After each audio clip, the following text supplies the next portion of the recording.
I would rather be handsome for an hour than pretty for a week. Tilda Swinton. Ladies, gentlemen, and variations thereupon, this is Modern Escapism.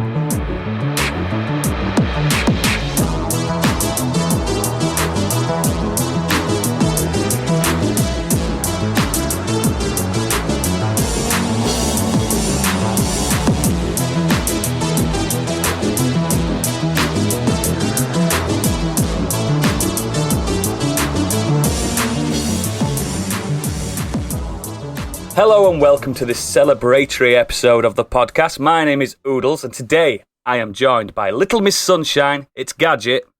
What? How dare you? Pretty I'm Woman. a miserable bastard and you know it. Pretty Woman, it's Stig. Hello.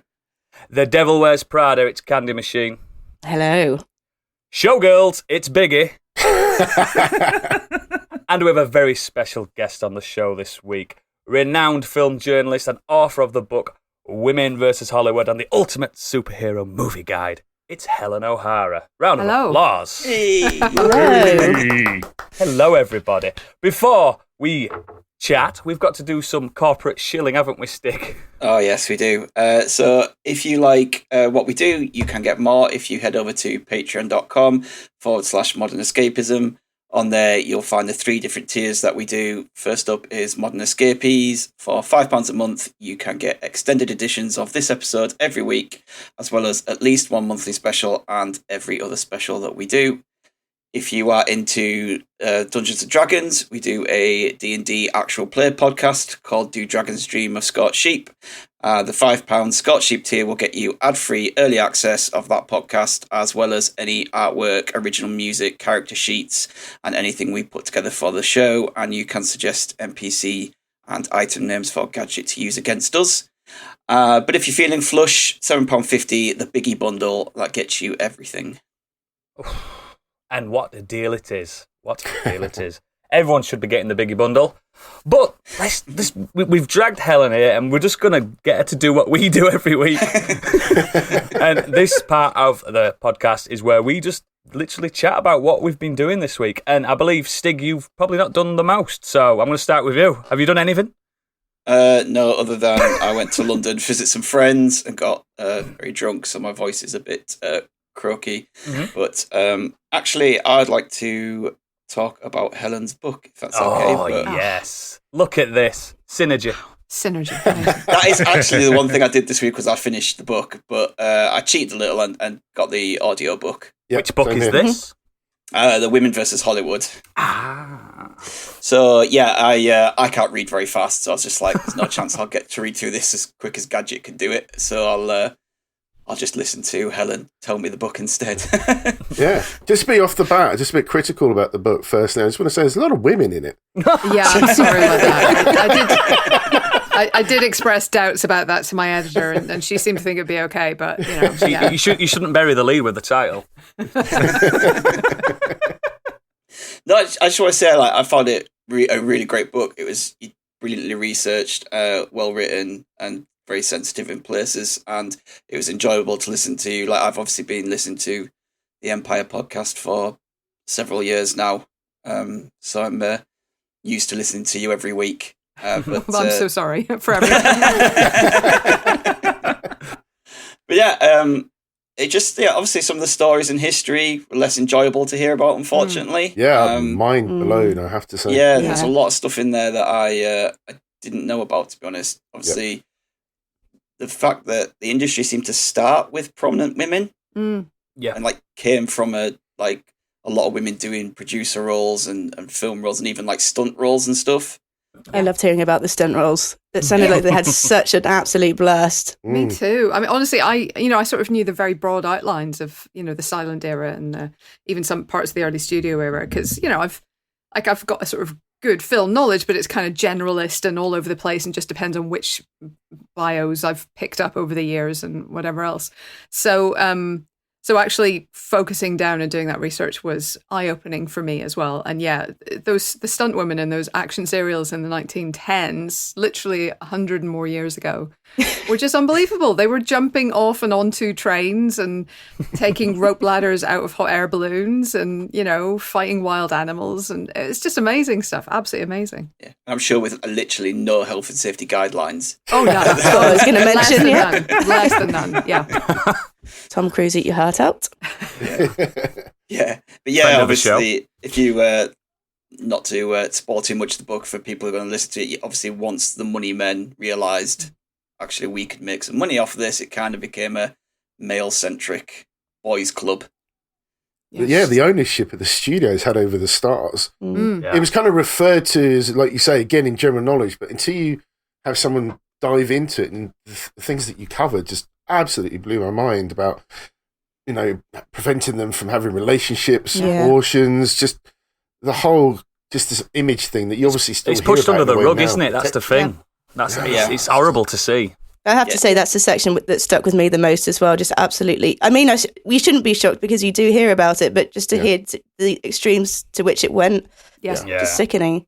The extent of it, is astonishing. And some people really, really suffered for it. I mean, I think it was Gloria Swanson nearly died following a botched abortion because they were all illegal at the time. So it's not only that the studios were forcing them to have abortions or pressuring them at least into it.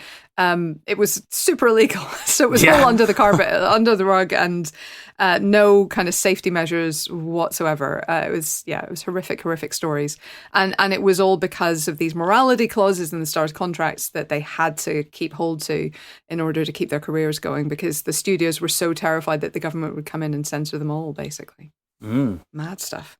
Yeah, there's a few, really, but the story about Patricia Douglas is just especially shocking. Obviously, what's kind of happened over the last few years, you'd hope that if anything like that happened, that it would never get brushed under the carpet like it did back then now. But one thing what I did really like about it as well was because it's new.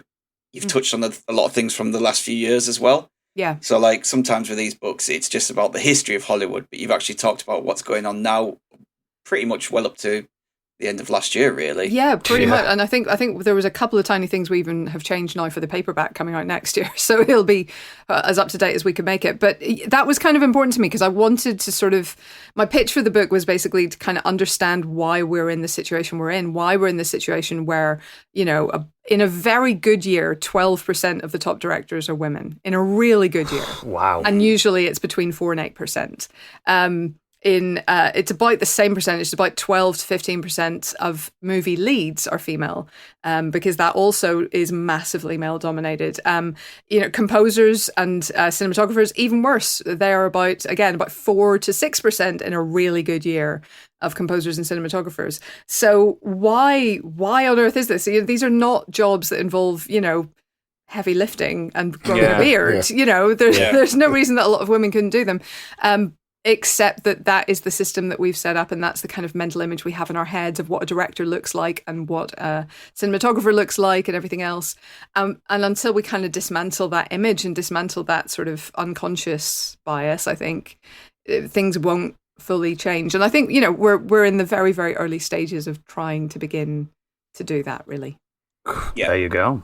And it was obviously yourself working in the film industry, extended from the film industry and stuff, touching on things like social media, and I've seen the kind of shit that you've had to put up with from a certain group of Snyder fans. I wasn't going to mention them. No, there are certain fandoms that are more fervent, shall we say, than others, and maybe more aggressive. I will say one of the people I talked to, one of the other journalists I talked to, said that her worst abuse came from the Outlander fandom. So it's not it's not only male-led fandoms. I do want to be honest about that. It's not only the male-dominated fandoms, but it is mostly the male-dominated fandoms where, if you every other female critic I know who had in any way said anything negative about, for example, Joker, had just a tsunami of abuse. Yeah. I did every time you brought up Joker, there was always a little appendices at the bottom, a footnote at the bottom going, Joker sucks. Stuff like that. I'll say it now, as a man, Joker is shit. Thank you. It's shit. Yes. It's shit. It's shit. I It's felt shit. like the entire world was gaslighting me when that came out. It's like, it's not good. Guys. I think it had a decent end. That's it. I liked the score and the cinematography. It's a film I've not retreaded because and bear in mind I have got bad taste. I've watched Zack Snyder's Justice League 4 times. As you keep reminding us, and we keep lambasting you And for it's it, not, you fool. it's not that I liked it. I just got a trial. Wanted your money's worth out of an TV subscription. I have watched it twice because we're planning, and we still haven't done, but we're planning an Empire spoiler special on it. I took 24 pages of notes. Let me see if I can find them here. There's a lot of capital letters. Yeah, there is in mine. It's very much like my notes. Yeah, we did a very similar thing, and wow. Yeah, we did a spoiler special, didn't we? Like, Wow. when it came out, 'cause it's like we talked about it so much about if this is coming out now, and we should really do a spoiler special. Yeah, I think I had about 15, 16 pages on my phone. Yeah, it was. As we've said many times, poor dead DC. Most of my notes for that film were screaming. Yeah. With the book, there were a couple of parts of it that really stuck out to me for different reasons. One, I really liked the chapter about the male gaze and kind of like how women are generally treated over the years, but also how their kind of image is treated, and how like even down to like kind of where cameras are placed and such like that. Yeah. And as I was reading through it, I kept thinking back, because me and Biggie are doing a Patreon series at the minute on the Fast and Furious films. Oh my god! And you even mentioned all the it. underbelly. We haven't seen them, so this is new to us. We You're somehow kidding. avoided it. Yeah. Yeah. And then we keep wow. just seeing these hot pants shots, and we just Yeah. we know who this is aimed at. Yeah, you there's know? so much underbum in those films. It's sort of a lower curve, And yeah, but I find that, I mean, and it is 100% male gazy, there's no question, but I find that kind of objectification almost sweet because it's so obvious. They're not hiding anything, are they? They're not hiding anything. It's all the other films that are so much more kind of insidious. Not the Insidious films in particular, but it's just those are the ones where you're like, it just gets really wearisome. Like I remember, it's basically every so often I'll see a film that strikes me as feminist in some way, and it will almost feel like a shock. It's like an electric shock. It's like I don't know, Candy, if you had this, but like coming out of Wonder Woman, you're suddenly like, wow, that spoke to me. That was for me.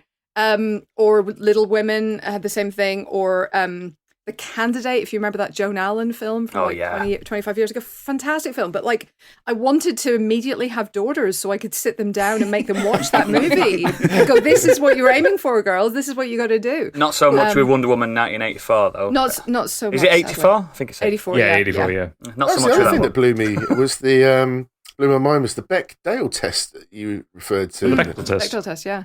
And I was just like, oh my God, listening to the different ways that you could put a different test to how a film turns out. And I was just chuckling away like the Smurfette, the sexy lamp. Sexy lamp, yeah, that was amazing. What, sexy lamp is a thing? The sexy lamp test is absolutely a thing. So true. If you could replace a female character with a sexy lamp, then that's bad. Like, so she should have a role in the plot. Yeah. She should not just be there to be sexy. Wow. It's kind of the sexy lamp in question, I think, was inspired by the lamp in A Christmas Story, if you've seen that. The leg lamp. Yeah. So that's kind of what they were thinking of. But like if she's doing about as much as that lamp is, then she fails the sexy lamp test. Yeah. Wow. With the male gaze stuff, what amused me most was just because obviously you also brought up like Wonder Woman as such a positive example of a female-led film and a female-directed film. But then it just made me think, well, hang on a second. When you get to Justice League, Zack Snyder spent a lot of time staring at Gal Gadot's bottom. Yep. With the camera. Yeah. There was a lot of Because it's bottom Zack shots Snyder. from They did it in slow-mo. Yeah. I mean, and you even see this, like, so I noticed that in Black Widow versus, let's say, Winter Soldier. Now, I'm a Marvel stan. I freaking love those films. But, like, Winter Soldier, I think, is stunning. There are quite a lot of bottom shots of Scarlett Johansson, and like it is a spectacular bottom. Well done her and her trainer. Well done everybody. And there are some shots where she's shot from behind in Black Widow, but it feels different. It does feel a little bit different, even though you can still see that she has a wonderful posterior. So I do feel like you don't have to lose the sexiness. I was actually watching Jennifer's Body today, and I think there's some of it there too. They're actually quite coy about showing outright nudity. For Jennifer, for Megan Fox there, but they do get across sexiness, and you don't always have to have full nudity for sexiness. Yeah. So, Oh no, of course not. Leave stuff to the imagination. I've always said that. Probably more sexy. That's a beautiful segue to what I've been up to this week. Uh-oh. So I've been watching two things. I'm going to talk about Why the Last Man first, because I know we've got some fans here. I've started watching this. I think I'm 3 episodes in. I think it comes out every week. It's on Disney Plus. Biggie down there, he's read the book, haven't you, Biggie? Yes, I have. One of the rare comics I've not read, which is... Oh, really? Oh, they're so good. Trust me, Helen, I've read them all, apart from this one. And the one black spot in your knowledge. And I didn't realise it. It's starring Diane Lane. Love Diane Lane.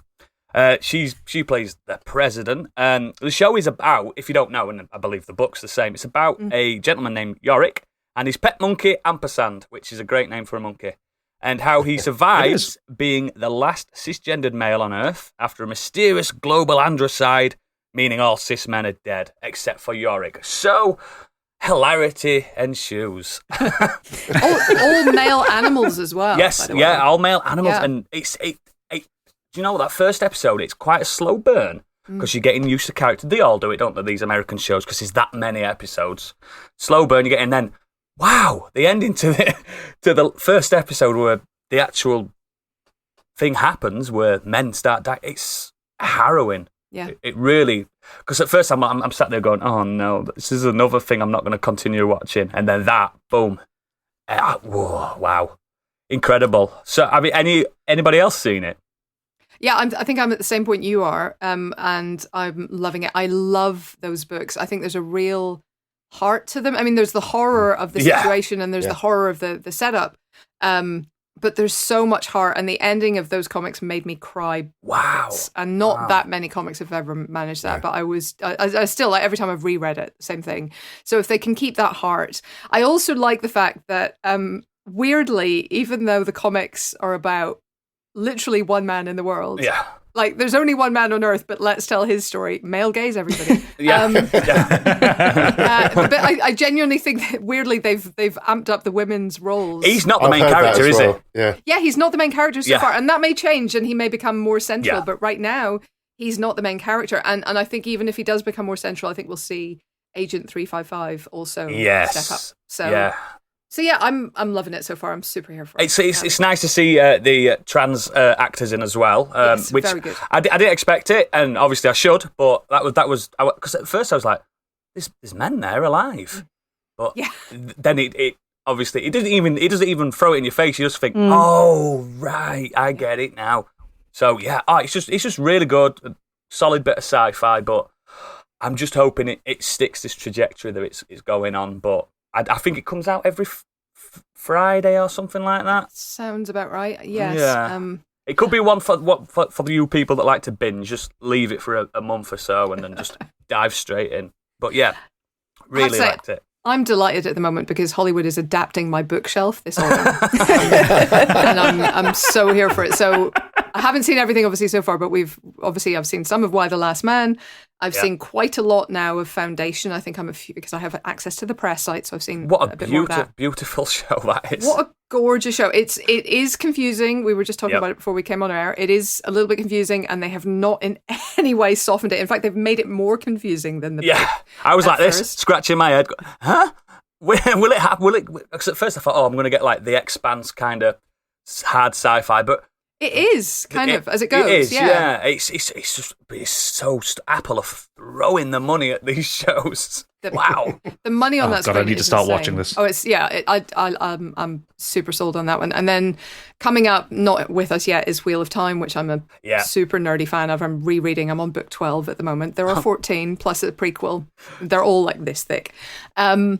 So yeah, that's coming up. And Sandman, and I'm forgetting something as well. Oh God, I love Sandman so much. One of my favourite books. You guys were talking on Twitter about Wall, weren't you? The Silo trilogy. Yes, Wall. Oh yeah, is that coming up as well? That's some point late next year. Another Apple TV Apple one. Are smashing it. They're just throwing it. That's it. Because they don't have a lot, but everything they have. No, they don't have a lot. Yeah. They keep putting out little hints on the cast as well. Like, who did they get in the cast? Tim Robbins is in it. Ooh. Rebecca Ferguson's playing Jules. Ooh. Rashida Jones is playing Alison. I'd love it. God. David, I always get his surname wrong. David Oyelowo. Oyelowo, yeah. Yeah. Yep, as Holston. This is most acceptable. And it's probably going to look stunning as Big well. cast. Yeah. You know what? So many people have picked up that book series Gadget since you recommended it. I know at least 5 people. I need to get. I had no idea they were doing a TV adaptation. If only you were on commission. I know. I need a message. Let's to you, not Howard. forget, listeners, Gadget is also an author. Buy his book as well. Come on. Please do. And the next thing I want to talk about is what you've already mentioned. Black Widow. I watched that for the very first time this week. Directed by Kate Shortland. I'm not really familiar with Kate Shortland. I don't know her previous work. But, as we know, starring Scarlett Johansson, Florence Pugh, David Harbour and Rachel Weisz. And do you know what? That's a strong cast. Now, I have Very strong I cast. have thoughts about this film. And as typical, when I have thoughts, I have to watch the film again. So I've watched it twice now. Because sometimes I'm so conflicted. I actually liked it more the second time round. I think, like me and Stig have talked off air about this, it's just placed so weirdly in the mythos, isn't it? Like in the timeline and everything like that. If you're not a Marvel super fan like a lot of us are, you wouldn't know what's happening. Especially if you've seen, spoiler alert, some of the other ones that have come before this. I won't spoil anything in the plot. Don't worry. It's just a romp, isn't it? It's the best way to describe it. I did have some issues with it, but it was. I had issues. Don't generally worry. speaking, I thought it was fun. Yeah. Ray Winston's accent. Sorry. Ray Winston's accent for Ray what? Winston shouldn't even be in that film. That Bless was him. maybe not his best work. Yeah. I love Ray, but there were a few characters I thought that were slightly redundant. I was a bit disappointed with David Harbour's character. I thought they could have made more use of him. do you know what? I really liked him at the beginning, at the intro, when he's all schlubby looking, and then fast forward and he's in prison and he's the strongest man in prison. This big Russian bear. I'm like, what happened? But upon watching it again, I realised, that the sleeper agents and stuff, like, I understood it. But wow, I think it's not really top tier Marvel, but it's not Thor 2. Do you know what I mean? But medium Marvel is still good, though. It's definitely medium Marvel, and it should have come out before the Infinity War kicked off. That would be ideal. Yeah. That's the problem, isn't it? It should have come out. I mean, we all know it should have come out years ago, but it should have come out after. It's set just after Winter Civil War. Soldier, isn't it? It's set after Civil War. Civil War. That's when it should have come out, because since then it's just gone. The scale's gone huge. Yeah. And we've come back to Marvel after obviously a year or so off, and it's shrunk right back down to this smaller story. Yeah. And I think too many people now just want the big spectacle, the kind of thing you got with Shang-Chi and what looks like the Eternals and things like that. Mm-hmm. So, I did think it was possibly a springboard for Florence Pugh's character, though. I thought she was absolutely brilliant in it. She's incredible. And I love her work. She's amazing. It's super going to be. I think she'll be in Hawkeye. Honestly. Yeah, I do. Yeah. She's going to be either the Black Widow, or they might even create a White Widow for her or whatever. I don't know. She's definitely going to be the new version of that. It's nailed on. But as a lot of people are rumorating on the internet, this could be a link to the Dark Avengers that could happen. Who knows? But yeah, I liked it. It's on Disney Plus now. You don't have to pay for it, because don't kid yourselves, you've all got Disney Plus. Everyone's got it. But yeah, we'll move on to Candy. What have you been doing? I watched a film this week that I've been trying to watch for absolutely ages. It was released in 2020, and for whatever reason, it's only just come out in the UK. And that's a Danish film called Druk, or in English, it's called Another Round. Now, this is a light drama, and it's directed by Thomas Vinterberg and written by himself. And Tobias Lindholm, and stars my boy Mads Mikkelsen. Yes, your boy. My boy. Now, the reason I've been looking forward to this for ages, Mads aside, obviously. Because Mads is your boyfriend. He's my husband. But it's been nominated for a multitude of awards and nominations. So it got the Oscar for Best International Feature Film, nominated for Best Director, got a BAFTA for Non-English Film, got a European Award for Best Film, and it was nominated for a Golden Globe for Best Foreign Language Film. So yeah, I've just been really looking forward to this for a long time now. Mads Mikkelsen plays a I assume it's a secondary school teacher. I don't know if it's The high school teacher. Yeah, I think. yeah, high school, yeah. It seems to be maybe the upper couple of years. Yeah. Sort of from year Senior 9 onwards. Yeah. So basically, he's hit rock bottom in his life. He's got no passion for his work. He's got a bit of a loveless marriage with his wife. Finds it difficult to communicate and bond with his teenage kids, and just kind of lost that lust for life. He goes out for a meal with his best friends, who also happen to be teachers, who notice he's not drinking. And I can't remember exactly the reason. I think he was driving, or he had work or something. And at the meantime, they're sort of ordering all these amazing drinks. And he ends up having a bit of a breakdown. A boogie. No, not a boogie.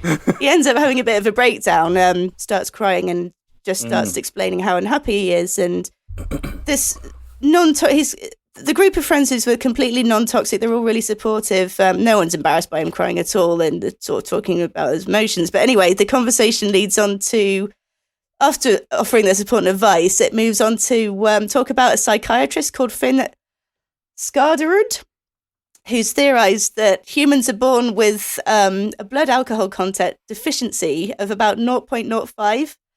And he theorizes that maintaining that slightly higher blood alcohol level makes one more creative and relaxed. So, of course, being teachers, they decide this would be a brilliant experiment to try whilst they're teaching and carrying on with life. So they agreed to... That sounds like a recipe for disaster. I wish my teachers Spoilers. would have been more fun. Yeah. There's some good drunk scenes, trust me.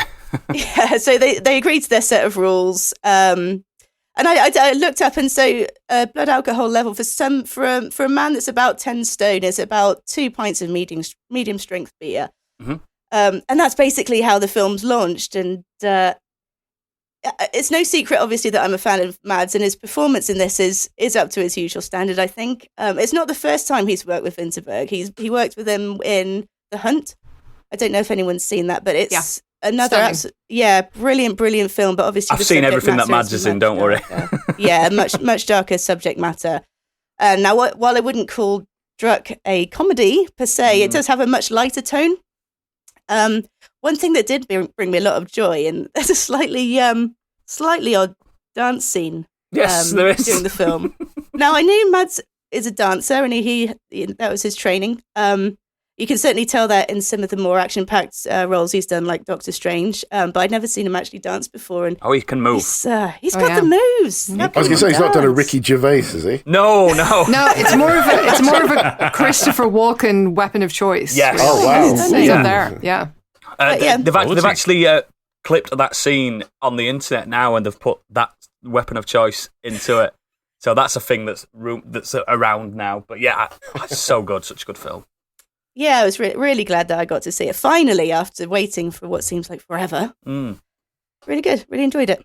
Excellent. Biggie, you've been doing, boy? Well, I, as I mentioned before, finger on the pulse and all that, I finally finished Tiger King. Finally got around to that. Man, that is something else. Spoiler alert, there was a global issue after that.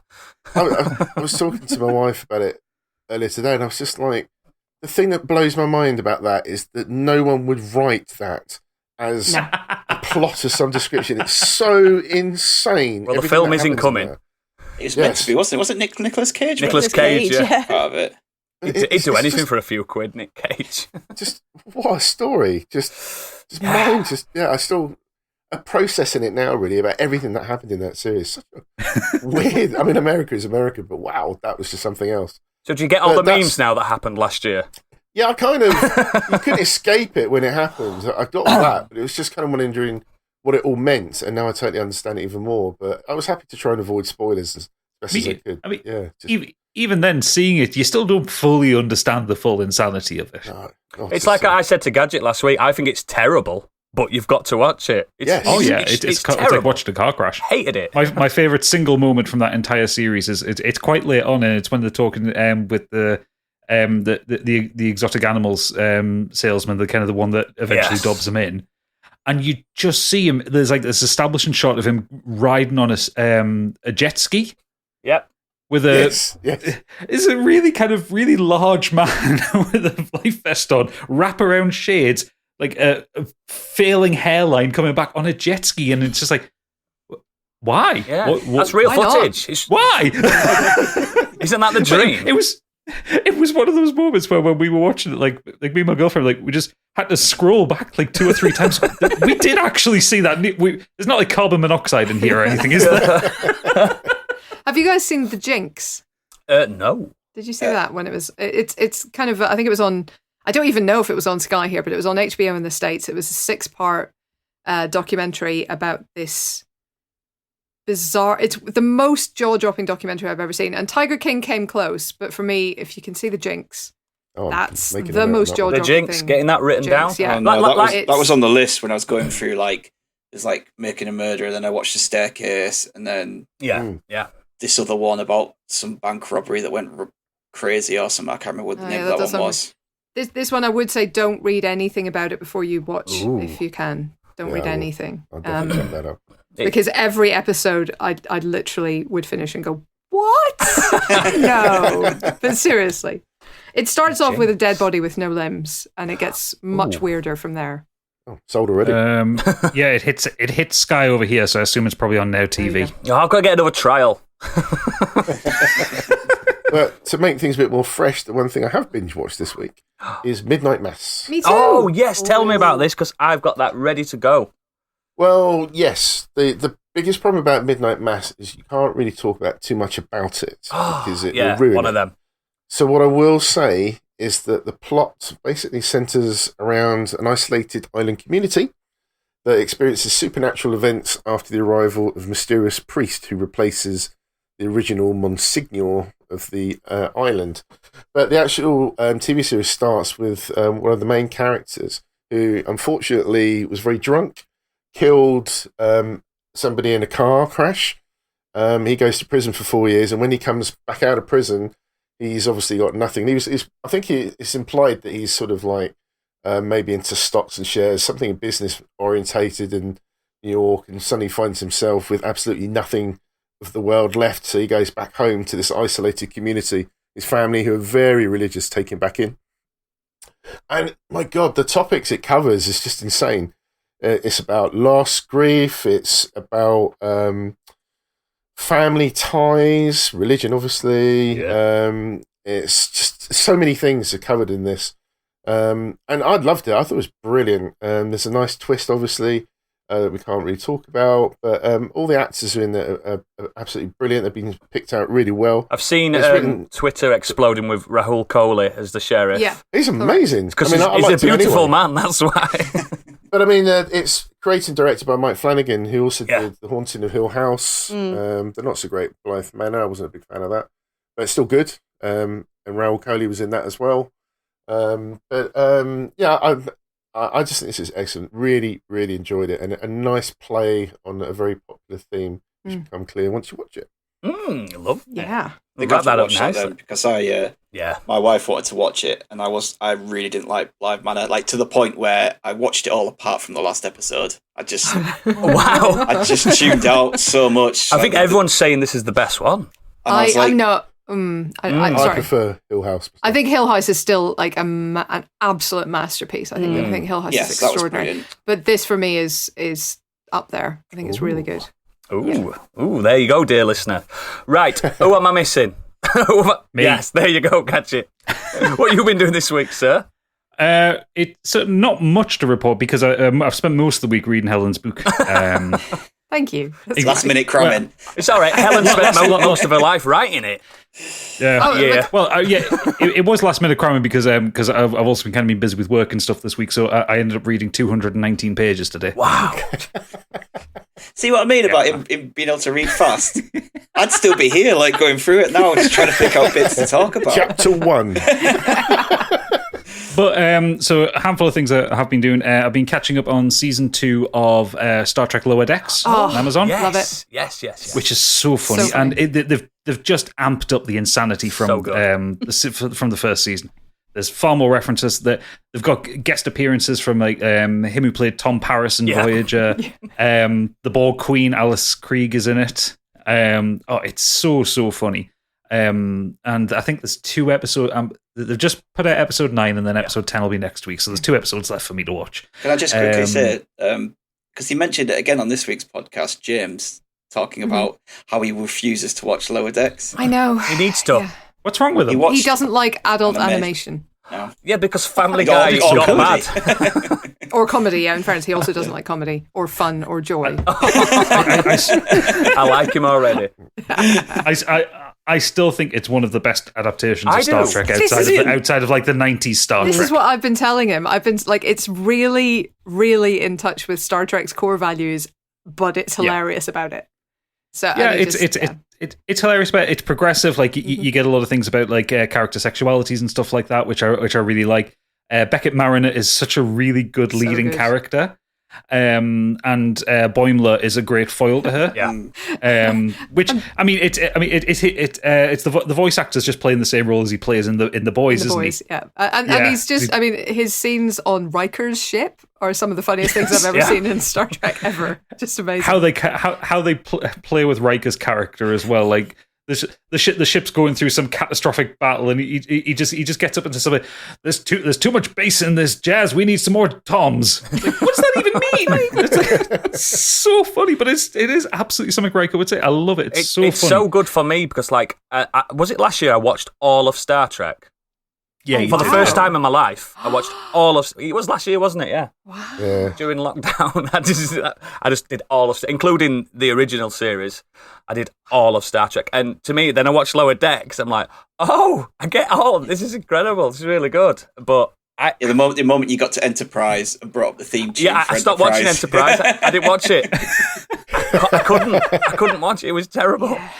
I'll be honest. I would consider myself a Trekkie, and I have not seen all of Enterprise. No, me either. I gave up on it, unfortunately. It's tonally off. Enterprise, it's not. I know, good. but it's Scott Bakula, so I really maybe should give it another go someday. You know, maybe it's just going to hard age to keep better. Up with TV. Maybe it will. Maybe it will. Which is the one that's got that awful theme tune? That's the one. That's Enterprise. That's Enterprise. Yeah. It's not just awful. It's just it shouldn't be there.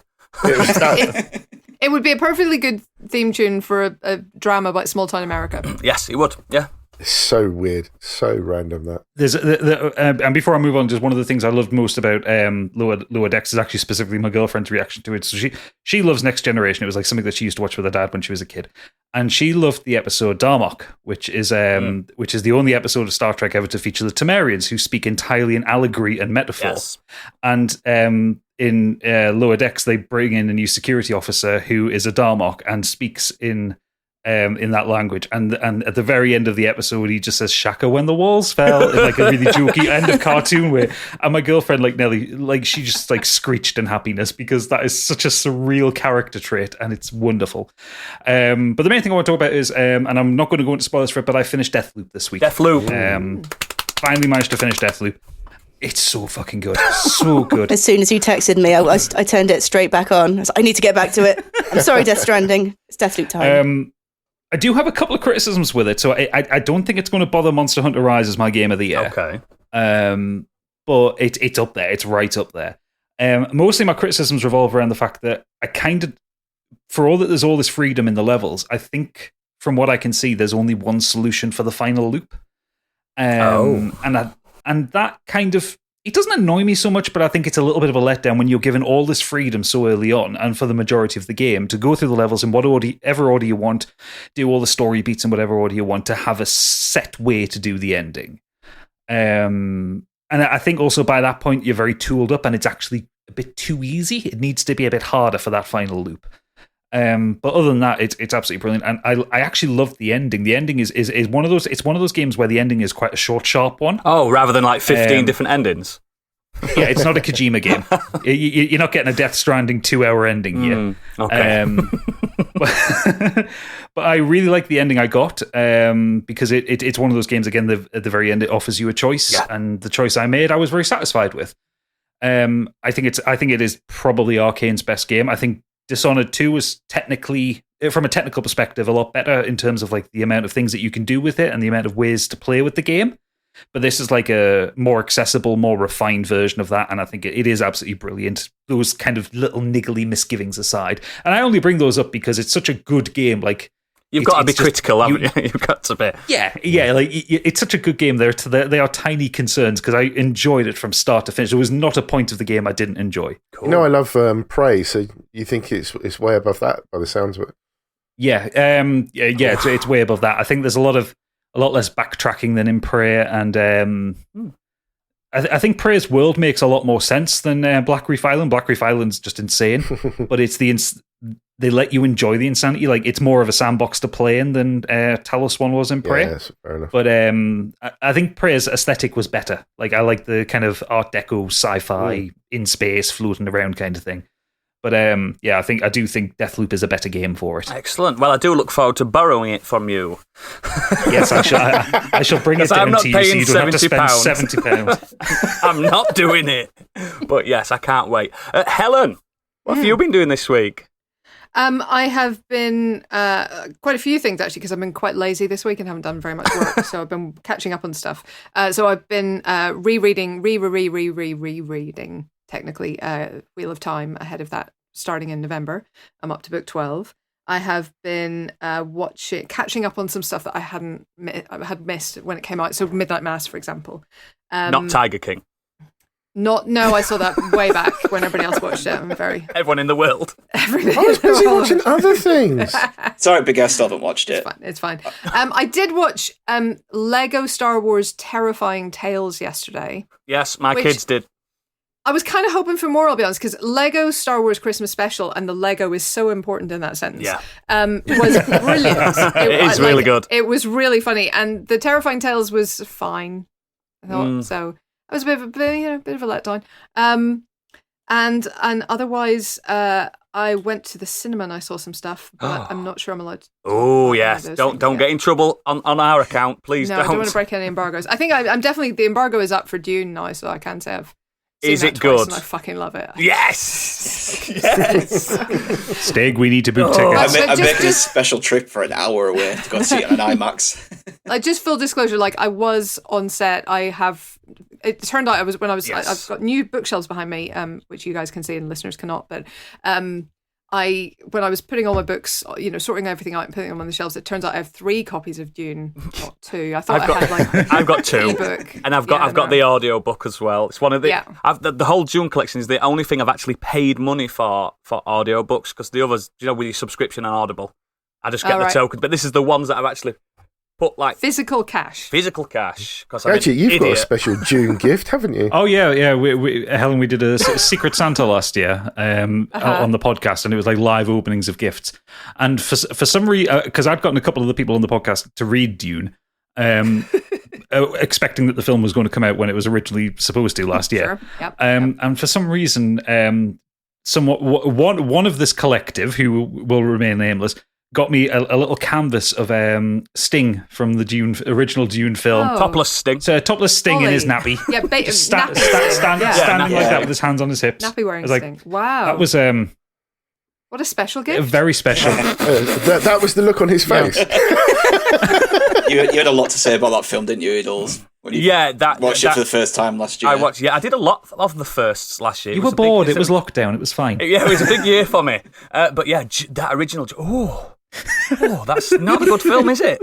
It's famously not, no. And I think this one is. But they didn't tell me if it was bad or not. They just said, "Watch Dune." Because we all suffered it. So Helen, can I ask you a question about visiting Dune on set? So I imagine obviously there's going to be a lot of green screen, special effects, sand stuff everywhere. Afterwards. Nope. So at what point, where did you visit it exactly then? So sadly, I didn't get to go to the desert, which I would have freaking loved. Yes.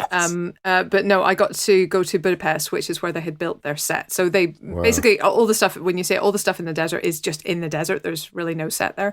You can tell it's real.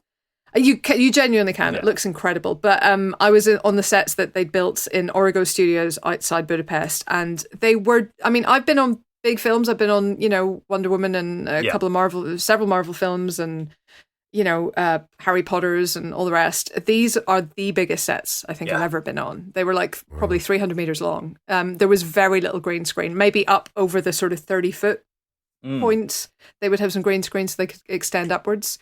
but there was nothing green near any of the actors in any of the stuff I saw them doing. It was Outstanding. astonishing. Incredible. Yeah. I can't stress enough. I want everyone listening to this to actually go physically see it in the cinema. Yes. Because we need sequels. We need them. Yeah. We do, because this is only half of the book. Yes. That's right. And this is not that's not a spoiler, I don't think. There is a natural break. If you know the book, Yeah. you'll know what I'm talking about. There's a natural point. That's where they're breaking the film. And it does feel like a story that is complete in itself, but it also feels like a story where you're like, I need more, though. Yeah. Give me more now. I was like that when I saw Fellowship of the Ring, because Oh, yeah. I was a fan of the books anyway, and when I saw the first one in the cinema, you just like, it's a long film anyway, but you just wanted it to keep going. It wasn't long enough. Not Yeah, even close. it's- I remember I saw that I was in Austin, Texas when that came out, and I was coming out the cinema. I saw it 7 times, I think, in the cinema, but on one of those occasions, I was coming out the cinema behind 2 people who were saying, God, that's a really weird end to a film. And I try not to be that guy, but on this occasion I did sort of lean forward and go, they have made the next one. It will be out next Christmas. I promise, you know. But Can you imagine that? Coming out of that going, yeah, what a weird ending. Like, It is I'm based surprised on a book. there's people out there that didn't actually know that, though. Yeah. yeah, they had no idea. I guess by that point, that was probably not my first viewing, which everybody in that audience knew everything that was going to happen. But I think it might have been 3rd or 4th. So they'd obviously heard it was a big deal, but didn't know why. Maybe let's be charitable and assume that was it. But yeah. Incredible. Can I just ask a quick question just regarding going on set visits? I've always wondered, is there anything that you've been on and you've seen Stolen it and got, from. She's got loads of lightsabers at home. I just thought, do you know what? I wish I wasn't here to see that, and I would have seen it finishing in the cinema. oh, that's a good Oh, I point. see what you mean. Like No, seeing a because you're so pivotal part. excited being on set, to be Yeah, honest. okay. And most of the stuff I've been on, some things they have brought me on set for spoilers or the last scene in the film, and you're just like, this is unhelpful, guys. This is not, like, you know, because they're like, well, this is the day when everyone's here, so we've brought you on set today, but you can't write about what you're seeing, Oh. and you're like, that's less helpful than you think it is. It would be better to come for like 2 half days. Just dangling the carrot, just to yeah. tease you. Imagine rocking up to like the set, and there's a big like greened up Josh Brolin, and he's just going like this. He's just going like, oh no! I'm not even going to say it because I don't want to spoil it for people that have not seen it, but Yeah. you know what I'm talking about. I know what you're talking about. I mean, I think my colleague has talked about this now, but something similar did happen to Chris on set of Infinity Oh War. no! So, Oh no! So yeah, you sometimes learn stuff that you maybe wish you hadn't, but they do tend. Basically, the important thing is to know what's a spoiler, because then you know not to put it in your piece. True. You know, but True. but like and that's what I always kind of say to people when I'm going on set. Look, if something's a spoiler and you're worried I'm going to guess it, or you've said too much, just let me know it's a spoiler, because then I won't give it away to readers. Could you imagine being on set for Christian Bale's Meltdown? Imagine that. Me and you are good professionals, mate. Again, they warned the actors were going to be there, so I think there's an element of people keeping themselves under control those days. But no, you know, there's an element of give and take. I think that people know that you're there, of so course. they're on their good behaviour. But They're all smiling that day. yeah, exactly. It's fine. I'm sure I read in one of your magazines, or it might have been on the podcast, where there must be some sort of, I don't know how it's divvied out, who goes where you must be like, oh God, I've got that film, I wish I had that one. Fierce competition, yeah. James would have done Dune, but he wasn't available that day, and so luckily I was at least second in line. But like I know that, like, he had campaigned for that very hard. I, back in the day, before we knew what the film was going to be, lobbied very hard for X-Men Origins Wolverine. Ooh. Look, I'm a Wolverine fangirl. I didn't know the film was going to turn out like that until I went on set. Me too. But even then, like, even on set, you're sort of, you know, they're telling you the setup to the film, and they're giving the outline, and you're a bit like, why are all these other mutants in my Wolverine? Yeah, I was thinking That was my next question. Anyway, Do you ever and go on Helen having set? a meltdown. Where's swords coming out of his arm? That one over there is Deadpool, and you're like, what? I don't look like Deadpool. But yeah, sorry, that was going to be my next question, was if you ever go onto set, do you personally think, oh, I don't think this is going the way I'd hope? They look so different, though, don't they, the finished product? Yeah, they do, but you do tend to have a fairly good outline you do tend to have an idea. Like, I did think Wolverine was overcomplicated. And I did think that I came back from 300 and I said, look, it's going to look amazing. I don't know what the dialogue or the story is going to be like, but it's going to look incredible. No one went to see 300 for the dialogue, though. Can you imagine being on set? I was the only female journalist. It was very, very distracting. I bet it was. We know where your gaze was. Yeah. But that's genuinely the thing. This is a genuine part of the book. Like, it's one of the things that frustrates me about that film is that everybody talked about it being homoerotic. Which, okay. The Spartans, though. See that. Yeah. But the thing is, like, when there's a film full of women in bikinis, they don't call that homoerotic. No. They call that just erotic. So there's an assumption either way that it's men who are doing the looking and women don't really feature. Anyway, but yes, they were all in pants. Because I've been sitting on the plane over... I was rereading the book on the plane on the way over going, well, they're definitely going to put them in armour. I mean, they're pretty much naked in the book. That's not going to be the case. And then I walked on set and was like, okay. Oh, hello, Jerry Butler. Hello. Look them in the eyes. Look them in the eyes. Oh, too hard to resist. Excellent. We're going to wrap this segment up now. And as we always do, we're going to go to the main topic now. And Biggie, you're the man that tells us what we're going to be doing. Oh, great. I've just seen what's written there as well. Okay. Did you not clock that? Biggie had a bit of a moment with the intro last week. So I was tired, all right? Yeah, it was terrible. So this week, we discuss our favourite people in Hollywood to the point of women. That's terrible. Can someone explain to Helen why that's so there? last week our subject was things that have aged like milk. So just things that just haven't aged well over the years. And Biggie's intro was we're talking about things that have aged to the point of milk. With the absolute confidence in what he was saying, at which point we all died laughing. Meant to say, it just didn't come out so well. Yeah, I feel you. Yeah, I understand. What are we really doing? What's his main topic? We are celebrating, of course, women in Hollywood. Excellent. And what we do, Helen, I'm sure you've been prepped. We do a little round table, very similar to that other segment. We're very original, and we just go from people to people, and we've all got one person to discuss, but it's probably going to be a massive discussion in general anyway. So we're going to start with, at random, Candy Machine. Actually, can I just mention that it was going to be an original topic of ours a few weeks ago for those that didn't realise that. But then the lovely Helen had posted on Twitter about her book. And Biggie capitalised on it. So, yeah, it's literally just suddenly said to the guys, wow, have you seen this Twitter? This is a really good timing. And then just tried to see if we get Helen on, and then it was just naturally her diary's mega busy, so it's just trying to fit it all in. And she's as Helen's told us, she's addicted to podcasts. So straight in. That's true. So we'll see you next week. Yeah, sorry, Helen, we can't do next week. We'll do it. Oh, it's like that, is it? I see. All right. But yeah, we'll start with Candy Machine. Who are you bringing to the table? Well, mine, I think, is probably going to be slightly different to everyone else's in that this woman has become slightly larger in Hollywood more recently, particularly within the last 5 years, and that's Lauren Schmidt-Hissrich. Lauren Schmidt-Hissrich, who I'm going to refer to her as Lauren, I hope she doesn't mind, is an American TV producer and screenwriter, and she's the executive producer of the television series of The Witcher, which came out in, I believe it was in late 2019. Yes. And her work on The Witcher is kind of what I'm going to be focusing on particularly. Although I will go through her history as well. She got her start in Hollywood in 2002 as a writer for West Wing. I used to love West Wing. Oh, the West Wing is the greatest. Oh, absolutely. So good. Yeah, so she worked as a story editor and scriptwriter for Justice, for Drive, and Grey's Anatomy spin-off Private Practice. And then in... Not a fan. My wife's obsessed with Grey's Anatomy, so every time I hear those two words, I'm like, ugh. Not again.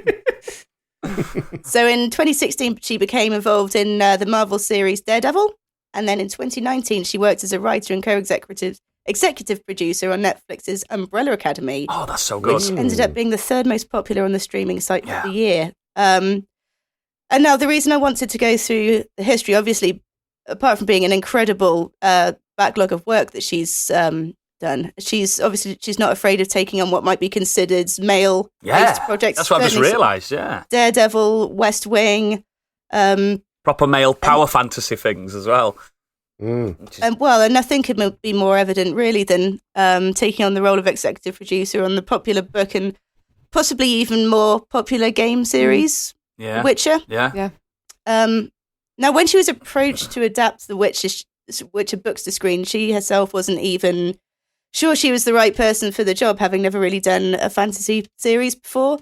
And after seeing the show and reading the books, she was absolutely, I think, having a woman as the showrunner was absolutely what should have been done.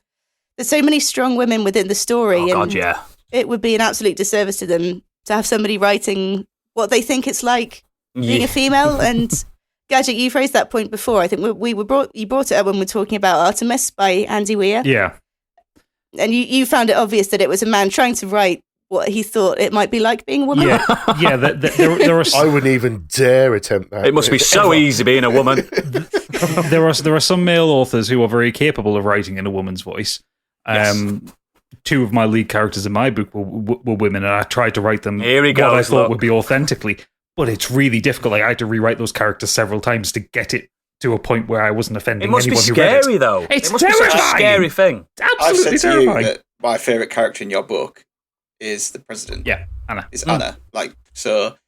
Yeah, so far, like the female character is my favourite character in the book. So same. You've done a good job. You did a very good job with her. Andy Weir's Artemis kind of really missed the mark with the lead character, in that she is a completely unbelievable woman. She is written as as a bloke going, "Oh, this is what women are like." it's I not think good. I just read it as if she was a man. Yeah, as a it's male much easier to read character. that book if you just read the main character as a bloke. Yeah, you just have to follow the story rather than the fact that it's a woman.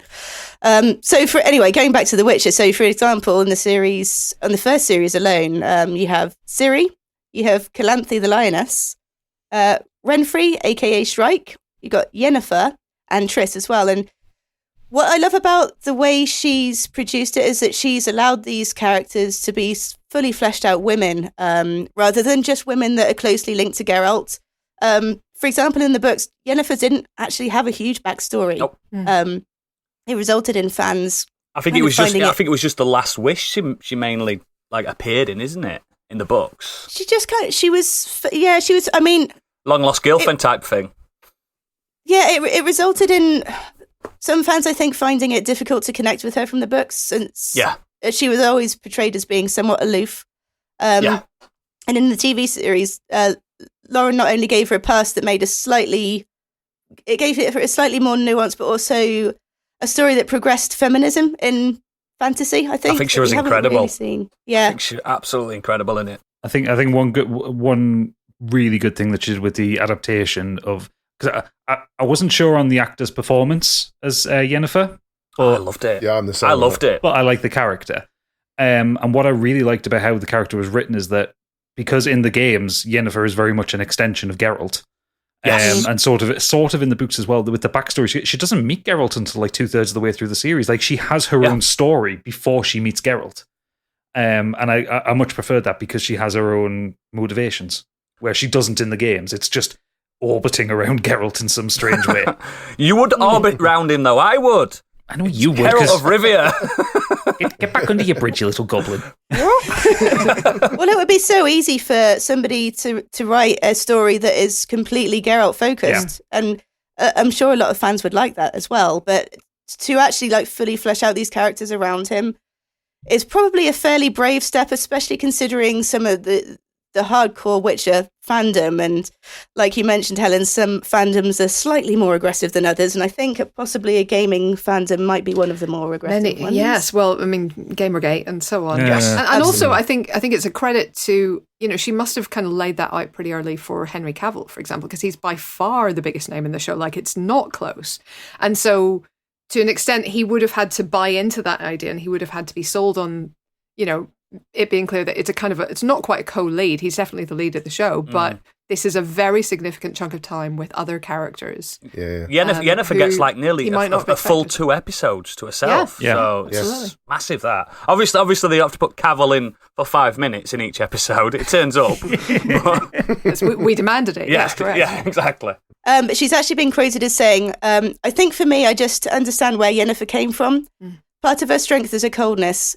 Part of the strength is her coldness and all the boundaries that she's put up. And then she also went on to say, and I apologise because this is quite a long quote, but I think it's important. One of Yennefer's driving forces in the books is this desire to have a child, and I wanted to understand exactly where that came from. And it's one of my favourite decisions. Obviously, in the book, it's a big deal, but mages are sterilised. I wanted to make Yennefer culpable for that decision. I wanted it to partially be with her, that it wasn't something that was forced on her unfairly, because I think that's much more reflective of real life. We all make decisions that we make, and we think they're right in the moment, and then they ripple out into our futures. It's just dominoes that are falling. And I think to make Yennefer not a victim, but part of that decision, just makes her a more interesting character to me and much more like the women I know in real life. And I don't want to be sexist in saying that I think a male writer or a male producer might not quite hit that point on the head. Yeah. I mean, Andrzej Sapkowski doesn't really hit the nail on the head in the books. Yennefer's a very different character in the books. She's not that and nice. Yet she's still, I mean, there's still strong female characters, and it's certainly, when was The Witcher written? The 80s? 90s. Early 90s. 90s. So, I mean, that was fairly progressive for that time. True. I know it seems like the 90s isn't that long ago, but in terms of where women are in Hollywood now, or in books, it has, there's certainly been a massive difference. Yeah. Another thing I really like about how she's portrayed women, that often strong women in films are shown as older. For example, a lot of people were taken aback by how young Yennefer looked, but, why should power only come with age? Agreed. And I love that Lauren is not afraid to have women of all ages and appearances portraying powerful women. It makes me wonder if a man, if men, I don't want to sound men-hating because I absolutely don't mean it that way at all. You're allowed to, don't worry. No, I mean... Not that I'm giving you permission either. Just Thank- do what you need to do. Thank you, Oodles, voice of men of all the world. Absolutely not. He doesn't speak for us. We've had a meeting about it.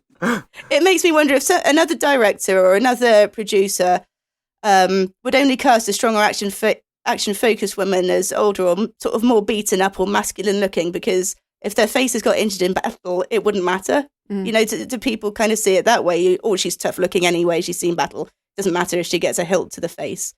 And Lauren hasn't made that division that beautiful women can't possibly be tough as well. It's not one or the other.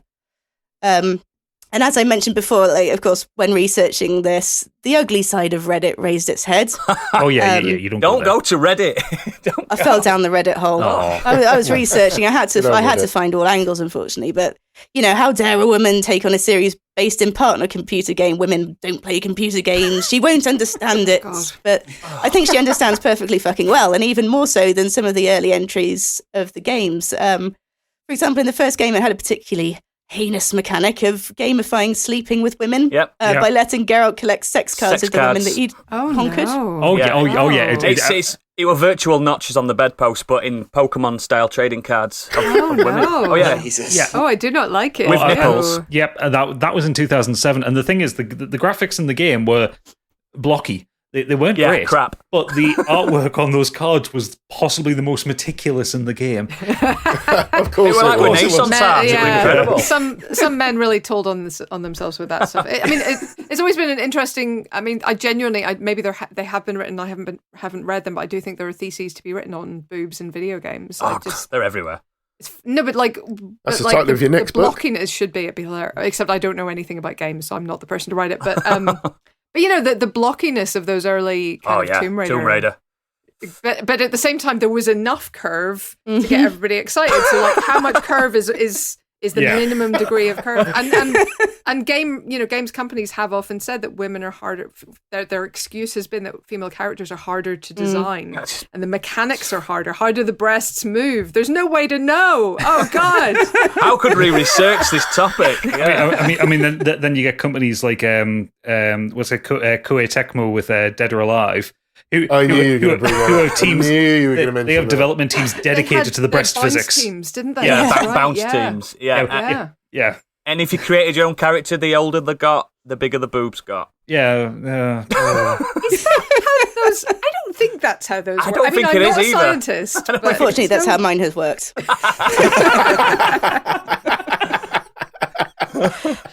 So yeah, I mean, inevitably the fans that enjoy that kind of thing, they sort of taken it upon themselves to try and grief her on Twitter. But she does, the way she deals with it, she does deal with it with grace. And she actually explained that not all negative comments are hate, and she does take negative criticism on board. And sometimes people just want an explanation of creative decisions. And then to the ones that do want to cause her grief, she said, and this is lovely. Those people I let go. They're welcome to opinions, but I don't let them get in our way. My commitment to bring this rich, fun, dark, culturally diverse, life lesson-filled fantasy world to a greater audience is stronger than my desire not to be yelled at on the internet. Yeah. So I think that was just an absolutely lovely way to deal with it. And perfectly. And there's obviously a lot of people are waiting for The Witcher 2. It surprised a lot of people how well that series took off. So it was better than it had any right to be. It was really good. Yeah, absolutely. It's really good. Excellent. Yeah, I just think she's a really good example of a modern creative in Hollywood rather than somebody that's in front of the camera. And I'll be honest, I didn't know who she was until you said who she was. But you've opened my eyes to it. That's brilliant. Thank you very much.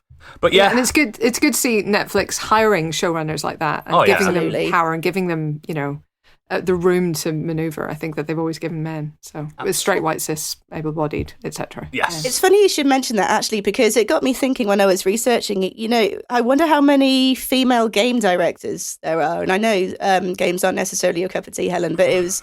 Interesting to find out that there's barely any. There's a few writers, isn't there, like of note, but yeah, there's just there's writers and there's creatives and there's women that are high up in gaming companies, but there's no, as far as I could see or as far as I can think of, no actual directors. Yeah, I think it's auteur theory kind of rearing its head again. We're more likely to credit men as these creative auteurs. I mean, it's something that, and this, I didn't get a chance to put all of this in the book because it would have taken at least chapters, and I think it could be a book on its own. Women in animation, I think, is a real smoking gun for sexism in Hollywood because, for example, with cinematographers, they go, well, you have to lift lots of heavy equipment early in your career. You have to come up via being a cameraman. That's why there are no women cinematographers, right? Which isn't true anymore, but fine. Historically, okay. But animation, that has never been true. There has never been any heavy lifting. And yet these sexist myths have persisted. And Walt Disney thought women didn't have any rhythm and therefore couldn't animate. And that just became the industry standard. And women have always been a minority as a result. Incredible. And even now, and of course we know about, the problems John Lasseter at Pixar. Yeah. But even at Pixar, which I've been to, and it genuinely does seem like the happiest place on earth, and they've got, cereal bars, as in a room full of cereal for you to have your breakfast. They've got toys, they've got cool stuff, they've got, gyms and swimming pools and everything. It's just an amazing, amazing place. And even there, it's massively sexist historically, and women get kind of shunted into the less creative directory roles and locked out of exactly the kind of roles you're talking about, Candy, with the, exactly out of directing, exactly out of animation leading, and into things that are kind of more executive, more supporting, more producery, more assistive than creative, So yeah, there's still a lot of work to be done in a lot of industries. Same with VFX. I think they're working really hard on it, but I think they would also say they've got a long way to go. I think potentially from my experience as well, and I don't know if that's across the board, I might have just been unlucky, but I actually did illustration and animation at uni, and it was in a class of, I think, 25, and there were 3 females doing it. So even long before it gets to the point of being hired, there's a division, and I can't understand why that would be at that point. No reason. So I just had a quick Google search there on just to find out about female game designers or game developers. And you're right, there's shockingly few of note. But I found this article which says 17 most influential women game developers. I thought this would be the perfect place to look. And the people it's referring to are people like Mabel Addis, whose most famous game was the Sumerian game in 1964. What? Yeah. Or Danielle Berry, Seven Cities of Gold, 1984. Christy Marks, Conquest of Camelot, 1990. Oh wow! Roberta Williams, King's Quest series. It's all these it seems I'm seeing a trend there. Yeah, so many women are being pushed out. The only ones I can see that are current are Amy Hennig, who's the she's a writer. She's a writer, not a games director. Yeah. Or Rihanna Pratchett. I was going to say, yeah. Or So that suggests, like Romero. in film, it's getting worse. Yeah. It's getting worse, not better. It's certainly not getting better, yeah. We need to make Helen, it better. We do. Can I just ask you about your introduction to your book? How difficult was that to write? Because you're trying to cover so much in your book and trying to cover as much as you can within the realms of, I don't know, pages, time, research, everything. Yeah. Your introduction, the amount of things you had to say to try and not offend, upset, explain. This was something else. I just couldn't. It was more about like to hear that. setting it in context a little bit, because I was aware that, I mean, look, the book is laughably overambitious, because I was trying to cover over 100 years of Hollywood history. It's a lot, obviously, yeah. From all different angles, and the only common sort of theme is women. And so I kind of had to set myself some rules. So is Hollywood, it's not world film. Yeah. And it is, you know, and I sort of laid that out, and I said, it is film, and I've mentioned a few TV shows, but it's not TV really or any of that. And I had to kind of make it clear. And also, like, I had made a real effort throughout the book. I was really conscious that I didn't want this to be a work of sort of white feminism in inverted commas, and just worried about, like, you know, as long as some white women are getting rich, then everything's peachy. And I wanted to kind of be conscious of that and try and be intersectional and inclusive and everything else. And the problem is, of course, none of those women were able to make a mark, and so their stories aren't told. There are no records, really, you know, of black women in the silent era. There are almost no disabled women or women with disabilities in Hollywood history who have had significant ongoing careers. And equally, trans women are beginning to break through. But, you know, I found a couple of very noxious examples of trans women who had gotten jobs in the film industry in the 60s and 80s and were outed and treated horrendously. Oh, wow. When the papers realised, you know, who they were. So I kind of wanted to be clear. This is not that I'm not looking for these people. It's that these people were not allowed in the door. Yeah. And that's the problem. It's also my problem if I didn't find them. there were more stories out there that I didn't tell. But, you know, I did want to say I have been trying here. I have been trying I to thought it was brilliant. I just just listening to the introduction, I was just like, the things you've had to think about to try and cover and make sure it's very clear, like your agenda in a way is to say, this is what I'm trying to get across. Yeah, no, I thought, wow, what an introduction. I thought a lot of thought must have gone into that. Yeah, I think that was the last thing I wrote, apart from, you know, like appendices and corrections, obviously. So many corrections. Excellent. Well, thank you for your contribution there, Candy. Yeah, definitely. I'm going to jump onto mine. It's going to be quite quick because I'm not going to lie, I struggled on this one, and I know there was a lot of, I had a lot of people I wanted to choose in my head, so I just went with Dame Helen Lydia Mirren because I'm a big fan. I'm a really big fan, and the fact that she started from the West End, Shakespeare, love Shakespeare as well, and Prime Suspect's quite a big thing of my formative years. I adored Prime Suspect when I was too young to adore it.